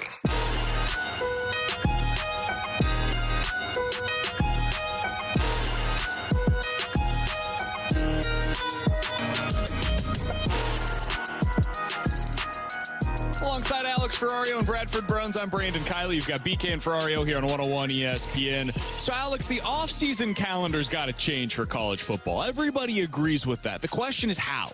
How do you go about changing this calendar to make December work next year? That was something that Eli Drinkwitz was asked about yesterday at his press conference ahead of tonight's Cotton Bowl between Mizzou and Ohio State. Here's what he had to say.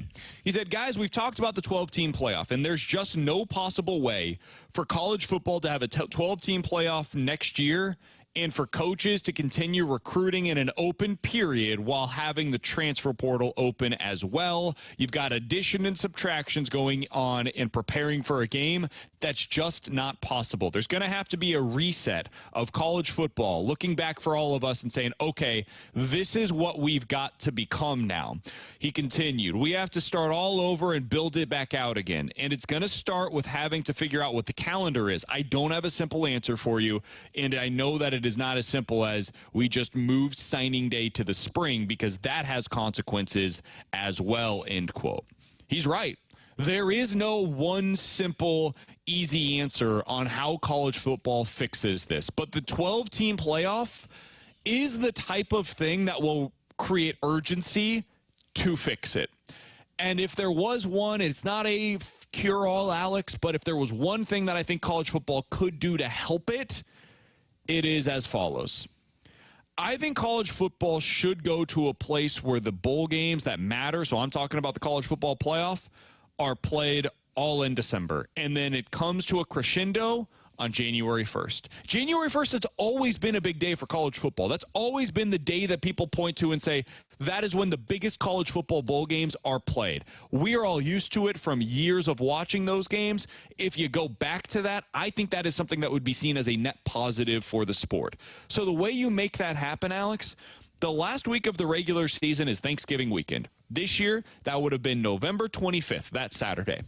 The following weekend is the first weekend in December. That's conference championship week for college football. What you do right now is then you take a month off, essentially, of playing meaningful games in the sport. Don't do that. Instead, the next weekend, play round one. Is it going to be tough for teams to just go from conference championship week to the first round of the playoff? Sure, that's what they do in the NFL. That's what you do for every other week during the regular season. It's tough, but that makes the bye that much more meaningful for those top four teams. You get an actual bye week when the other teams have to follow up a conference championship with the first round of the playoff. Then you go round two the very following week. So the teams that are getting the bye, they're not off and getting rusty for 3 weeks while they're waiting for their opponents to play. So just to clarify, that's the first week of December. First week of December is conference championship. Second week, so that's December 8th, you've got round one. December 15th, you're playing round two. And then we take off for the Christmas holiday. Okay. And then at the end of December or January 1st, if that's how you want to play it, now we've got the conference college football playoff finale. And boom, we're ready to go. You can make this thing happen if you really want to. And then what you do, Alex, instead of having the transfer portal open in December, just open it on January 1st. Right. And then the first 2 weekends or first 2 weeks in January, that's when the kids get their visits in. That's when the kids get enrolled into their new schools. And so you've got the early December signing period for high school players still. That's no problem. The visits are done for that basically by the first weekend in December anyways. What you really are changing here is the portal, because that's free agency. That's where guys are going on all of these visits, talking to all of these coaches, having change that. allow the portal to sit for a little bit and put the spotlight onto these games. I think a big thing of what's happened in college football, fans are more interested right now in what the team is going to look like next year than they are in what the bowl game's going to look like this weekend. Like for Mizzou fans, there's been as much buzz on the transfer class as there has been on Mizzou versus Ohio State. How do you fix that? You wait to open the portal, and then you dominate December with bowl games and with your playoff, and you dominate January with what is essentially college football free agency. That's how you do it. That's how you fix this calendar that is so clearly broken right now. And now it takes people getting into a room and actually deciding, okay, we've got to play our biggest games in the month of December. Well, and it keeps the anticipation year round because the way that this works now is the transfer portal is all open up. It overshadows the college football playoffs. And then you find yourself like I have the last couple of days being like, oh, damn, this matchup's on tonight? You don't even know what some of these bowl games are, the playoff series. To where now you have all of that anticipation for the playoffs, but then you're still anticipating, you said it best, like a college football free agency at the end of the playoff season.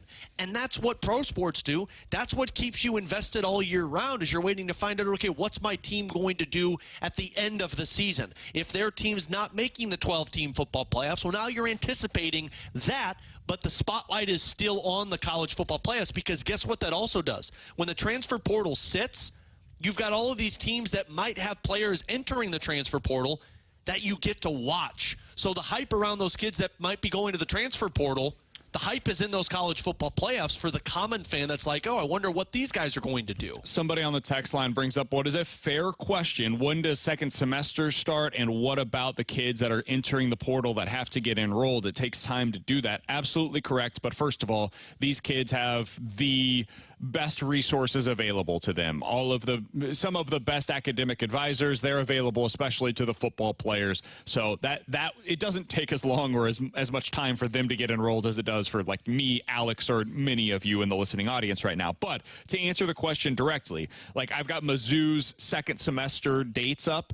Classwork begins on January 16th. The last day to get enrolled at Mizzou is January 23rd. So essentially the first 3 weeks would be available, at least at Mizzou, and I would imagine this is pretty universal across the country. The first 3 weeks would be available for kids to make their decisions on where they want to go. Right now, Alex, they've got like 2 weeks before a dead period begins at the end of December. Right now, there is no visits that are taking place this week or last in the transfer portal. Those visits were all taken in the first 2 weeks of the month, and then they put an end to it. A lot of those kids had already committed somewhere, or they took visits and now they're just announcing their commitments. Guys, these kids have been committed to the schools for like a week or two. We just didn't know about it publicly. Just like free agents in pro sports are committed to a team. It's just we can't announce it until it's available to us. Exactly. So as much as people are talking about the enrollment issues, there are some if you tried to push this back into February. Like the late signing period that we used to have for high school kids, that would not work for the portal because that was in mid-February. That's not an option for them. But putting this into the first 2 weeks of January, that could work. What you could do is say January 2nd, the day after the college football playoff national championship is played, that is when the portal officially opens. January 16th, you have to be enrolled in your new school. You've got 2 weeks to get this thing going. Is it a lot to put condensed into that 2 week stretch? Sure it is. They're already doing it. It's already condensed into a 2 week stretch. And instead of now having that be the forefront of what everybody's paying attention to, now you put the spotlight back onto the games. You allow these kids to stay with their universities so that way and play with their teammates. Like tonight, you could probably have Kyle McCord playing with Ohio State instead of transferring already to Syracuse and starting spring ball there in December. These kids would be able to play more. You would have potentially better games as a result. And maybe more importantly, like you just have these coaches that are in the college football playoff. They can actually focus on the games now. Where previously, for much of the month of December, they're just focusing on the transfer portal. So I think that's the way you make it work. Yeah. I think that's honestly the only way you can make it work. But it becomes a question of, are they willing to move up these games? Because that's really the thing that they would have to do. And I think you have to be willing to do that. If you're going to change the model of the playoff structure and go from 6 to 12, you have to be willing to move games around and move weeks around. And I know it impacts the schedule, and I know it impacts what it's been, but guess what? What it has been is 4 teams in the college football playoffs. Exactly. That's changing, which means everything else has to change. Yeah, the other thing to keep in mind here, too, is just like when you look at the way that right now the anticipation is for these games, it's not as high because of the portal. And when you look at the anticipation for the college football playoff, in my opinion, as you get closer to the national championship game, some of that dwindles because it's going up against NFL playoff games at that point in time. Like by the time that you're playing that, you're going up against the NFL at its hottest peak of the season. So that's something to keep in mind as well. Now you avoid that. You if you get the game done by January 1st, that's week 18 in the NFL. So you're going up against non-playoff games, which is ideal for college football. So that's something else to keep in mind there. All right, Alex, let's give some quick predictions on the college slate.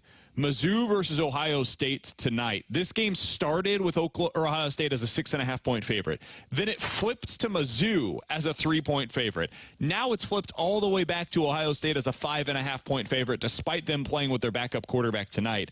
How are you feeling about Mizzou's chances in this game? I like Mizzou's chances in this game. I think the quarterback's going to have somewhat of an impact with this. I understand that Mizzou's not going to be at full strength with their defense, but I feel good about Mizzou in this. Do I think they win? I think this is going to be one of those close field goal wins. I don't think it's going to be a blowout one way or the other, but I do have a very good feel that Mizzou is going to keep it tight against this Ohio State team. I think they're going to win. You think so? I do. Is it going to be a blowout, or is no? I think it's going to be a lower scoring game than people are anticipating. Really? I think this might be the best defense that Missouri's faced so far this year. Better than even Georgia. I think they are that good on the defensive side of the ball. And I think people underestimate their offense a little bit. Now, nobody seems to really know if they're going to have Marvin Harrison Jr. or not. I was skeptical of him playing at all. I don't think he's going to play, but the line moving as much as it has in the direction of Ohio State makes me wonder if there's some people that know some stuff. Yeah. He's there. Like, he's in Dallas right now. He just hasn't been participating in the open sessions to the media, so I don't know what's going to happen there. He certainly is a legit difference maker, but I think this is the type of game that's going to be like 27-24 in one direction or the other, and I'll take Mizzou because I'm a homer. Let me ask you this. Who's the guy that we're talking about following this game tonight? Is it Cody Schrader or is it Luther Burden? I think it's Luther Burden. I don't think you can run against this defense. No. I think it's going to be really hard for them to get anything going on the ground. Yeah. So I would go. Luther Burden to me is the guy to watch. Which I think, and he's healthy because he's finally had some time off. Which I think is about as most beneficial to a team for Mizzou going out of this season into the next one is having Luther Burden the star of this game. Mostly because, I mean, we already know the excitement level for next year, but, man, if you have a Luther Burden show against Ohio State, everybody's going to be talking about Mizzou going into next season. On the college football playoff side of things, who you got? Alabama, Washington. I think Alabama slightly beats out Michigan. I actually don't think it's going to be close. I think Washington makes their presence known against Texas. I wasn't all excited about Texas this season. I just think Michael Penix Jr. and what that Washington offense has done, I think that's going to be a little bit of a show for them. So I think it's going to be Alabama versus Washington. I think it's going to be Alabama as well, but I think they play Texas in the college football playoff. I have shorted Texas at every turn so far this season. And at every turn, I've been like, they're not really as good as people are saying that they are. And at every turn, they have proven me to be wrong. I think they're a really good football team. And Washington surprised the hell out of me with the way that they just beat the crap out of Oregon in the Pac-12 championship.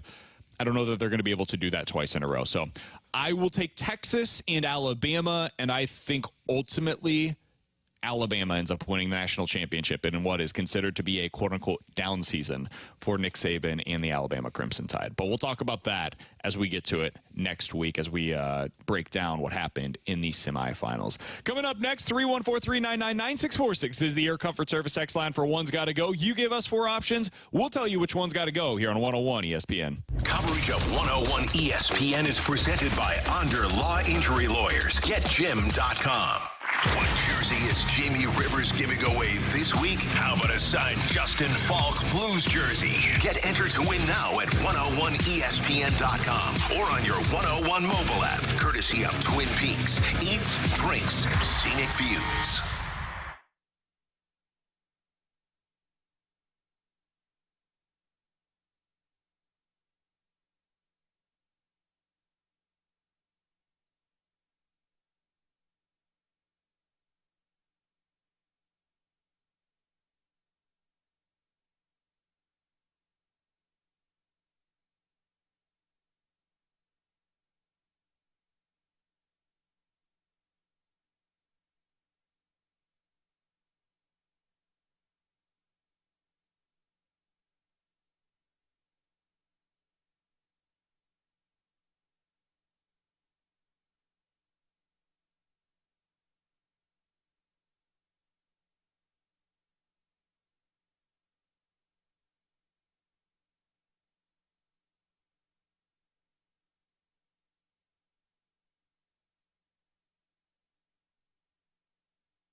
Take the fast lane home weekdays from 2 to 6 p.m. with Anthony Stalter, Jamie Rivers, and Kerry Davis on 101 ESPN. Two pros and one average Joe.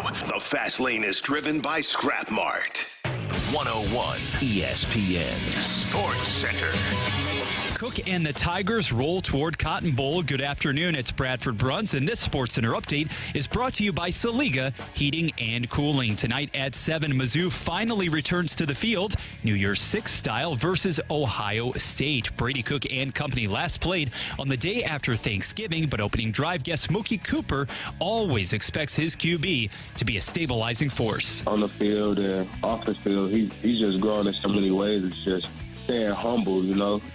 He's got a lot of success this year, and honestly, a lot of people may change due to stuff like that, but I feel like 12's been the same guy day in, day out. He comes in with the same attitude, and, you know, he's just always going to give his all each day.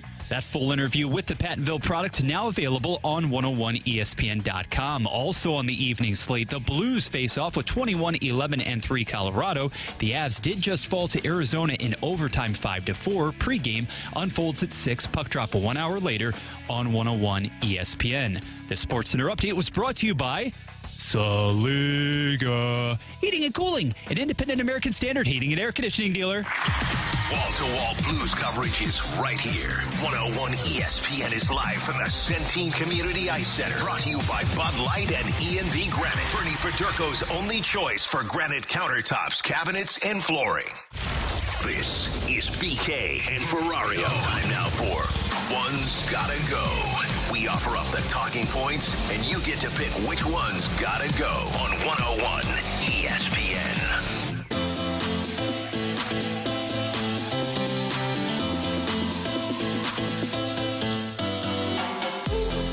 Don't ask because I'm not doing it here because we're on remote, and that means it's not going to sound great. That's why you didn't get it. Oh, I needed that in my life. I'm sorry. You know how when you're getting ready to sneeze, and then somebody says something to you, you do this all the time, and it frustrates me to no end. You know what? And then you can't sneeze. You know what? Then it's just stuck up in your nose for the next 12 hours, and you just want to punch the guy that did that to you. Look, some of us don't have performance problems, and some of us do. I perform under pressure really well. I obviously do not. I have performance anxiety. Yeah. And Alex, what you just did there, that was essentially you getting me to the sneeze and not allowing me to get it out of my system. And I don't appreciate that about you. That's a tease for Tuesday. Look at me being like Bradford Bruns out here. Well played, sir. All right, let's get to One's Gotta Go. 314-399-9646 is the Air Comfort Service text line. You give us 4 different options. We'll tell you which ones gotta go. Let's start with this. One's Gotta Go New Year's Eve Celebration Edition. Alex, I know what your answer is going to be here. Sleeping at 8 o'clock, yes. Staying at home, going to a friend's house, traveling to Times Square. Hell no. Or going to a club. Yeah, I could honestly tell you which one's got to go. And it's traveling to Times Square. Although, I think I would much rather travel to Times Square than go to a club on New Year's Eve. Because at least I've got something I can enjoy at Times Square. Really? I got nothing to enjoy at the club. So I actually think I'm going to get rid of the club here. I can't imagine anything that you would hate more than going to Times Square for New Year's Eve. But I really enjoy watching the ball drop at home on television. You would not enjoy it in person, buddy. Of course. It's cold. Well, that's fine. You're shoulder to shoulder with human beings. Yeah, but I'll get you like have an to pay apartment thousands of dollars. I get an apartment suite. Oh, do you have FU money now? Yeah, suddenly? I got FU money now. There are restaurants that charge people, like you've got to either get a reservation, which costs money, or you have to like pay to use the restrooms in Times Square over New Year's Eve. That is my nightmare. Yeah. There is nothing that I would rather do less than go to Times Square for New Year's Eve. I went to New York last year for the first time in my life, and I fell in love with the city. I would love to travel there once a year if I had, again, FU money like Alex clearly does. Obviously. But going there for New Year's Eve, I could not have less interest. What's my incentive to go to a club on New Year's Eve? Nothing I can do at a club is available to me that I can't do at home. Yeah, I mean, dancing. I can dance at home. Turn the damn music on. All right. All my liquor's free. All my food's free. And I don't have to listen to people make stupid conversation. 314-399-9646 is the Air Comfort Service text line. You give us 4 different options. We'll tell you which one's got to go. By the way, from the 314, Applebee's at Times Square is $800 per person when you go on New Year's Eve. Feeling good in the neighborhood. Yeah. With $800. All right, one's got to go Holiday Edition. New Year's Eve, Valentine's Day, St. Patrick's Day, or Labor Day. Alex, which one's got to go? Honestly, it's a tie for Labor Day and St. Patrick's Day. I think both are pointless. Oh, one of them you get to drink, though. I can drink any day of the week, man. But you get to drink green beer. Yeah, but I get to drink seltzers on Labor Day. Good point. And Labor Day and seltzers. So basically, I just did my own problem solving. See you, St. Patty's.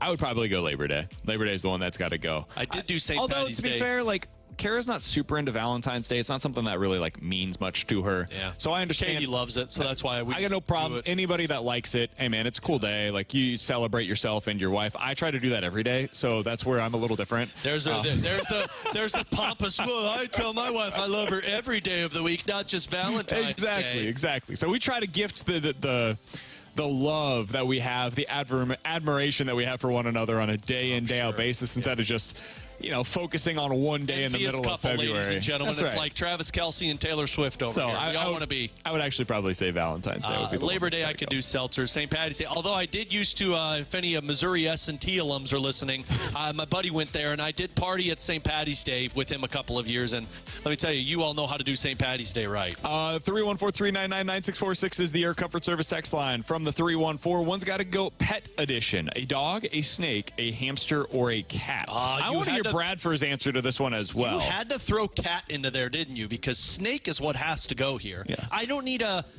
pet making me regret the decision of buying it because I'm unsure of where it is. So that one's for me. Bradford? It's the snake, no doubt about it. I actually want to live long enough to be able to enjoy a pet or two. I'm not a cat person per se, but get the snake out of here. It's not even remotely close in this department, guys. Not even close. All three of them suck. Like, hamsters are just rodents. I don't need that in my house. Don't need the snake, which, most times when people die in their house, it's because the snake, killed them. And then cats are jerks, Mike Ryder, if you're listening. I have no interest in having a cat. I have less interest in having a snake. I don't know why anybody would want a snake in their life. I don't get it. I just don't understand it.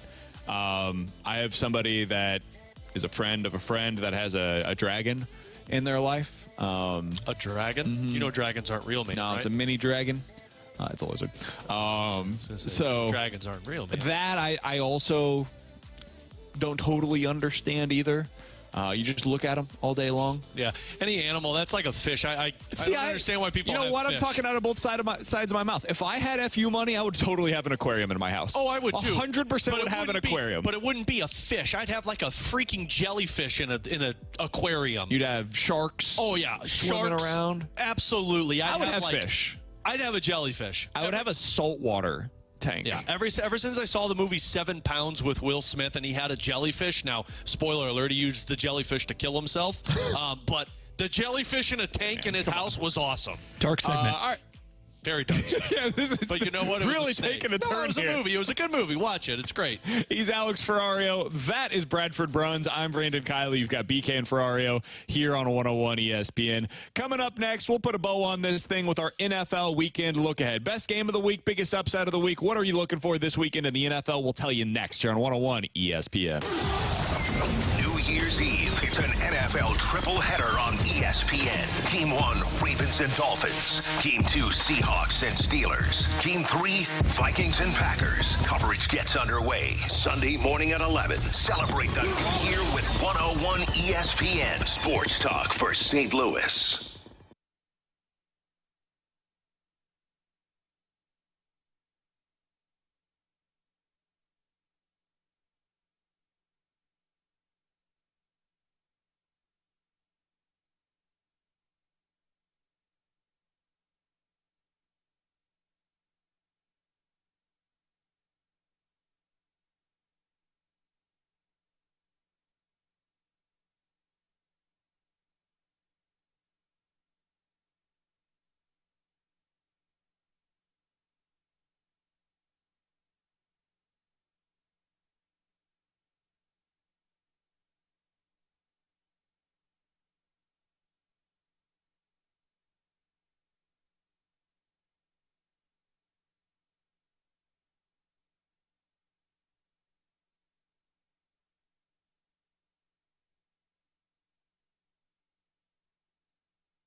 it back with the Daily Rewind on BK and Ferrario. Brought to you by Gloria Lube, your home sold guaranteed realty. Selling your home begins at GloriaHasTheBuyers.com.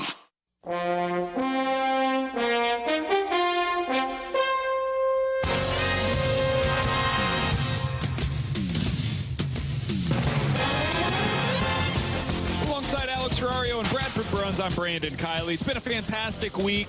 We missed T-Bone, but Bradford did a great job filling in.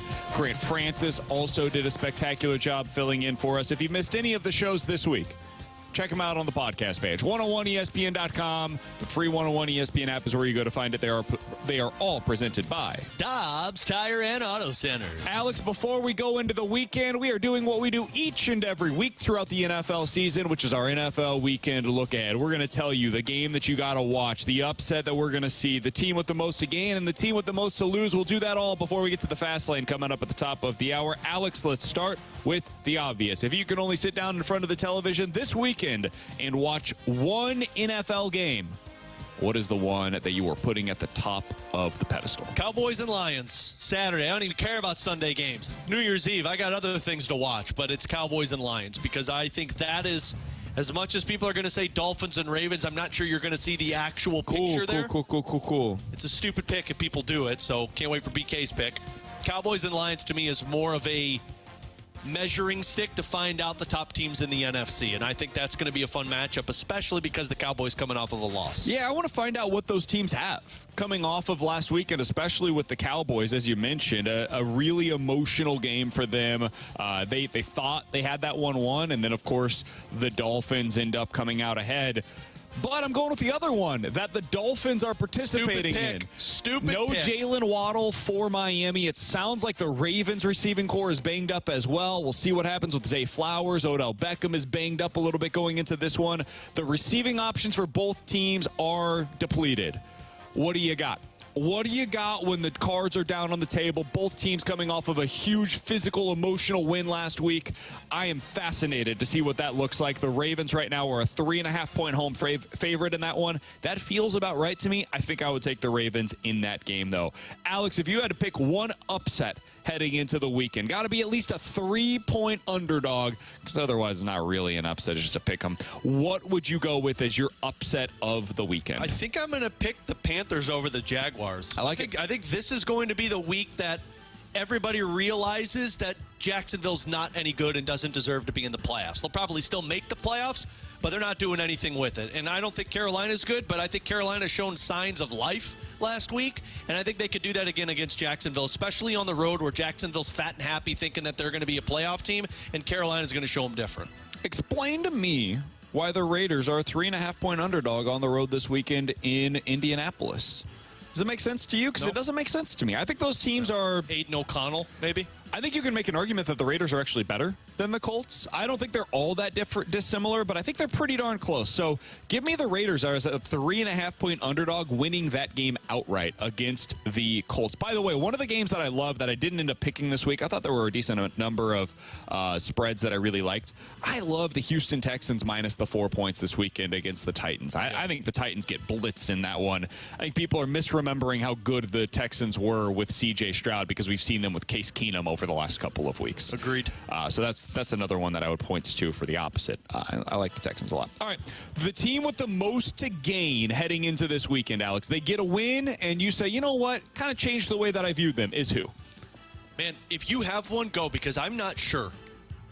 I think for me, the team with the most to gain this weekend would be the Lions. I agree. Because I've had some serious questions about whether or not the Lions can actually go on a run in the postseason. And the teams that they're going to have to beat in the postseason are pretty similar to the Dallas Cowboys. You look at their wins this year, the biggest win that they've had was week 1 against Kansas City. Otherwise, when they go up against legitimate contenders, it typically doesn't go great for them. So I want to see what they've got in store against Dallas this weekend. This is really the last opportunity we're going to see of them against a contender. So the Lions, to me, going on the road, a place where Dallas has been fantastic so far this year, I think they're the team that has the most to gain with a win. Is it odd if I take Tampa Bay? No. Let me explain, because, Tampa should beat the Saints.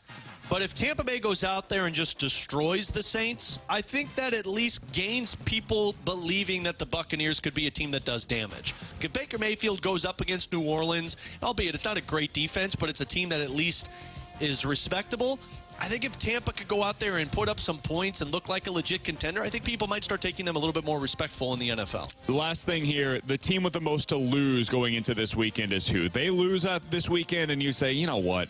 I think it's over for them. I think it's a pretty obvious pick here. It's the Bills. Oh, interesting. I did not have them. I don't think the Bills lose here, but I think they lose a lot if New England keeps it close. I think there are still some people that are convincing themselves. I heard Randy talk about this in the morning the other day, that the Chiefs can still find a way to get out of what is a relatively weak AFC. No chance.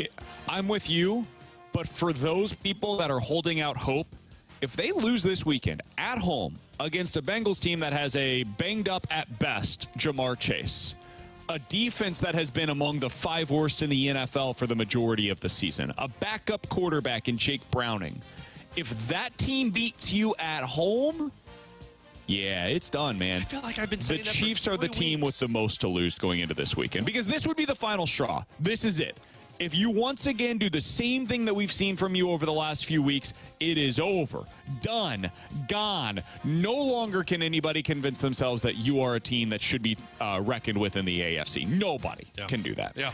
At least against Buffalo, they had a play at the very end. It was close, and you're going up against a legit team. Last week, you had the excuse of the 2 touchdowns defensively for the Raiders in a 7-second stretch. This week, if it happens again, we're done. Yeah. We don't have to talk about them anymore. They can just be taken off into the sunset. You live on hopium all you want, but I don't see it happening. And frankly, I see him losing again. And everyone will be like, well, what's wrong with the Chiefs? He's Alex Ferrario. Bradford Bruns did a fantastic job for us back in the studio today. Thank you all so very much for making us a part of your day, a part of your week, a part of your month. Alex, we got our ratings yesterday. I found out we were the top-rated show on the station for the calendar year 2023. Bleep off. That's because of you guys. It means a ton to us. We cannot thank you enough, seriously, because what we do is made possible by all of you. So thank you for making us a part of your 2023 calendar year. I hope you all have a wonderful new year. We will talk to you as we bring in the new year next week, recapping a couple of Blues games, some college football playoffs, another week in the NFL. It's going to be an awesome weekend of sports. So enjoy it. Be safe out there. Thank you guys so much. It means so much to us that you make us a part of your days. We'll talk to you guys on Tuesday here on 101 ESPN. 101 ESPN is your home for Blues hockey. Every month during the season, you can check out either the 101 mobile app or 101ESPN.com for your chance to get entered to win for a pair of tickets to an upcoming Blues home game at Enterprise Center. New winners picked every month throughout the season for free tickets to see the Blues in action, courtesy of 101 ESPN. Get entered to win now online at 101ESPN.com.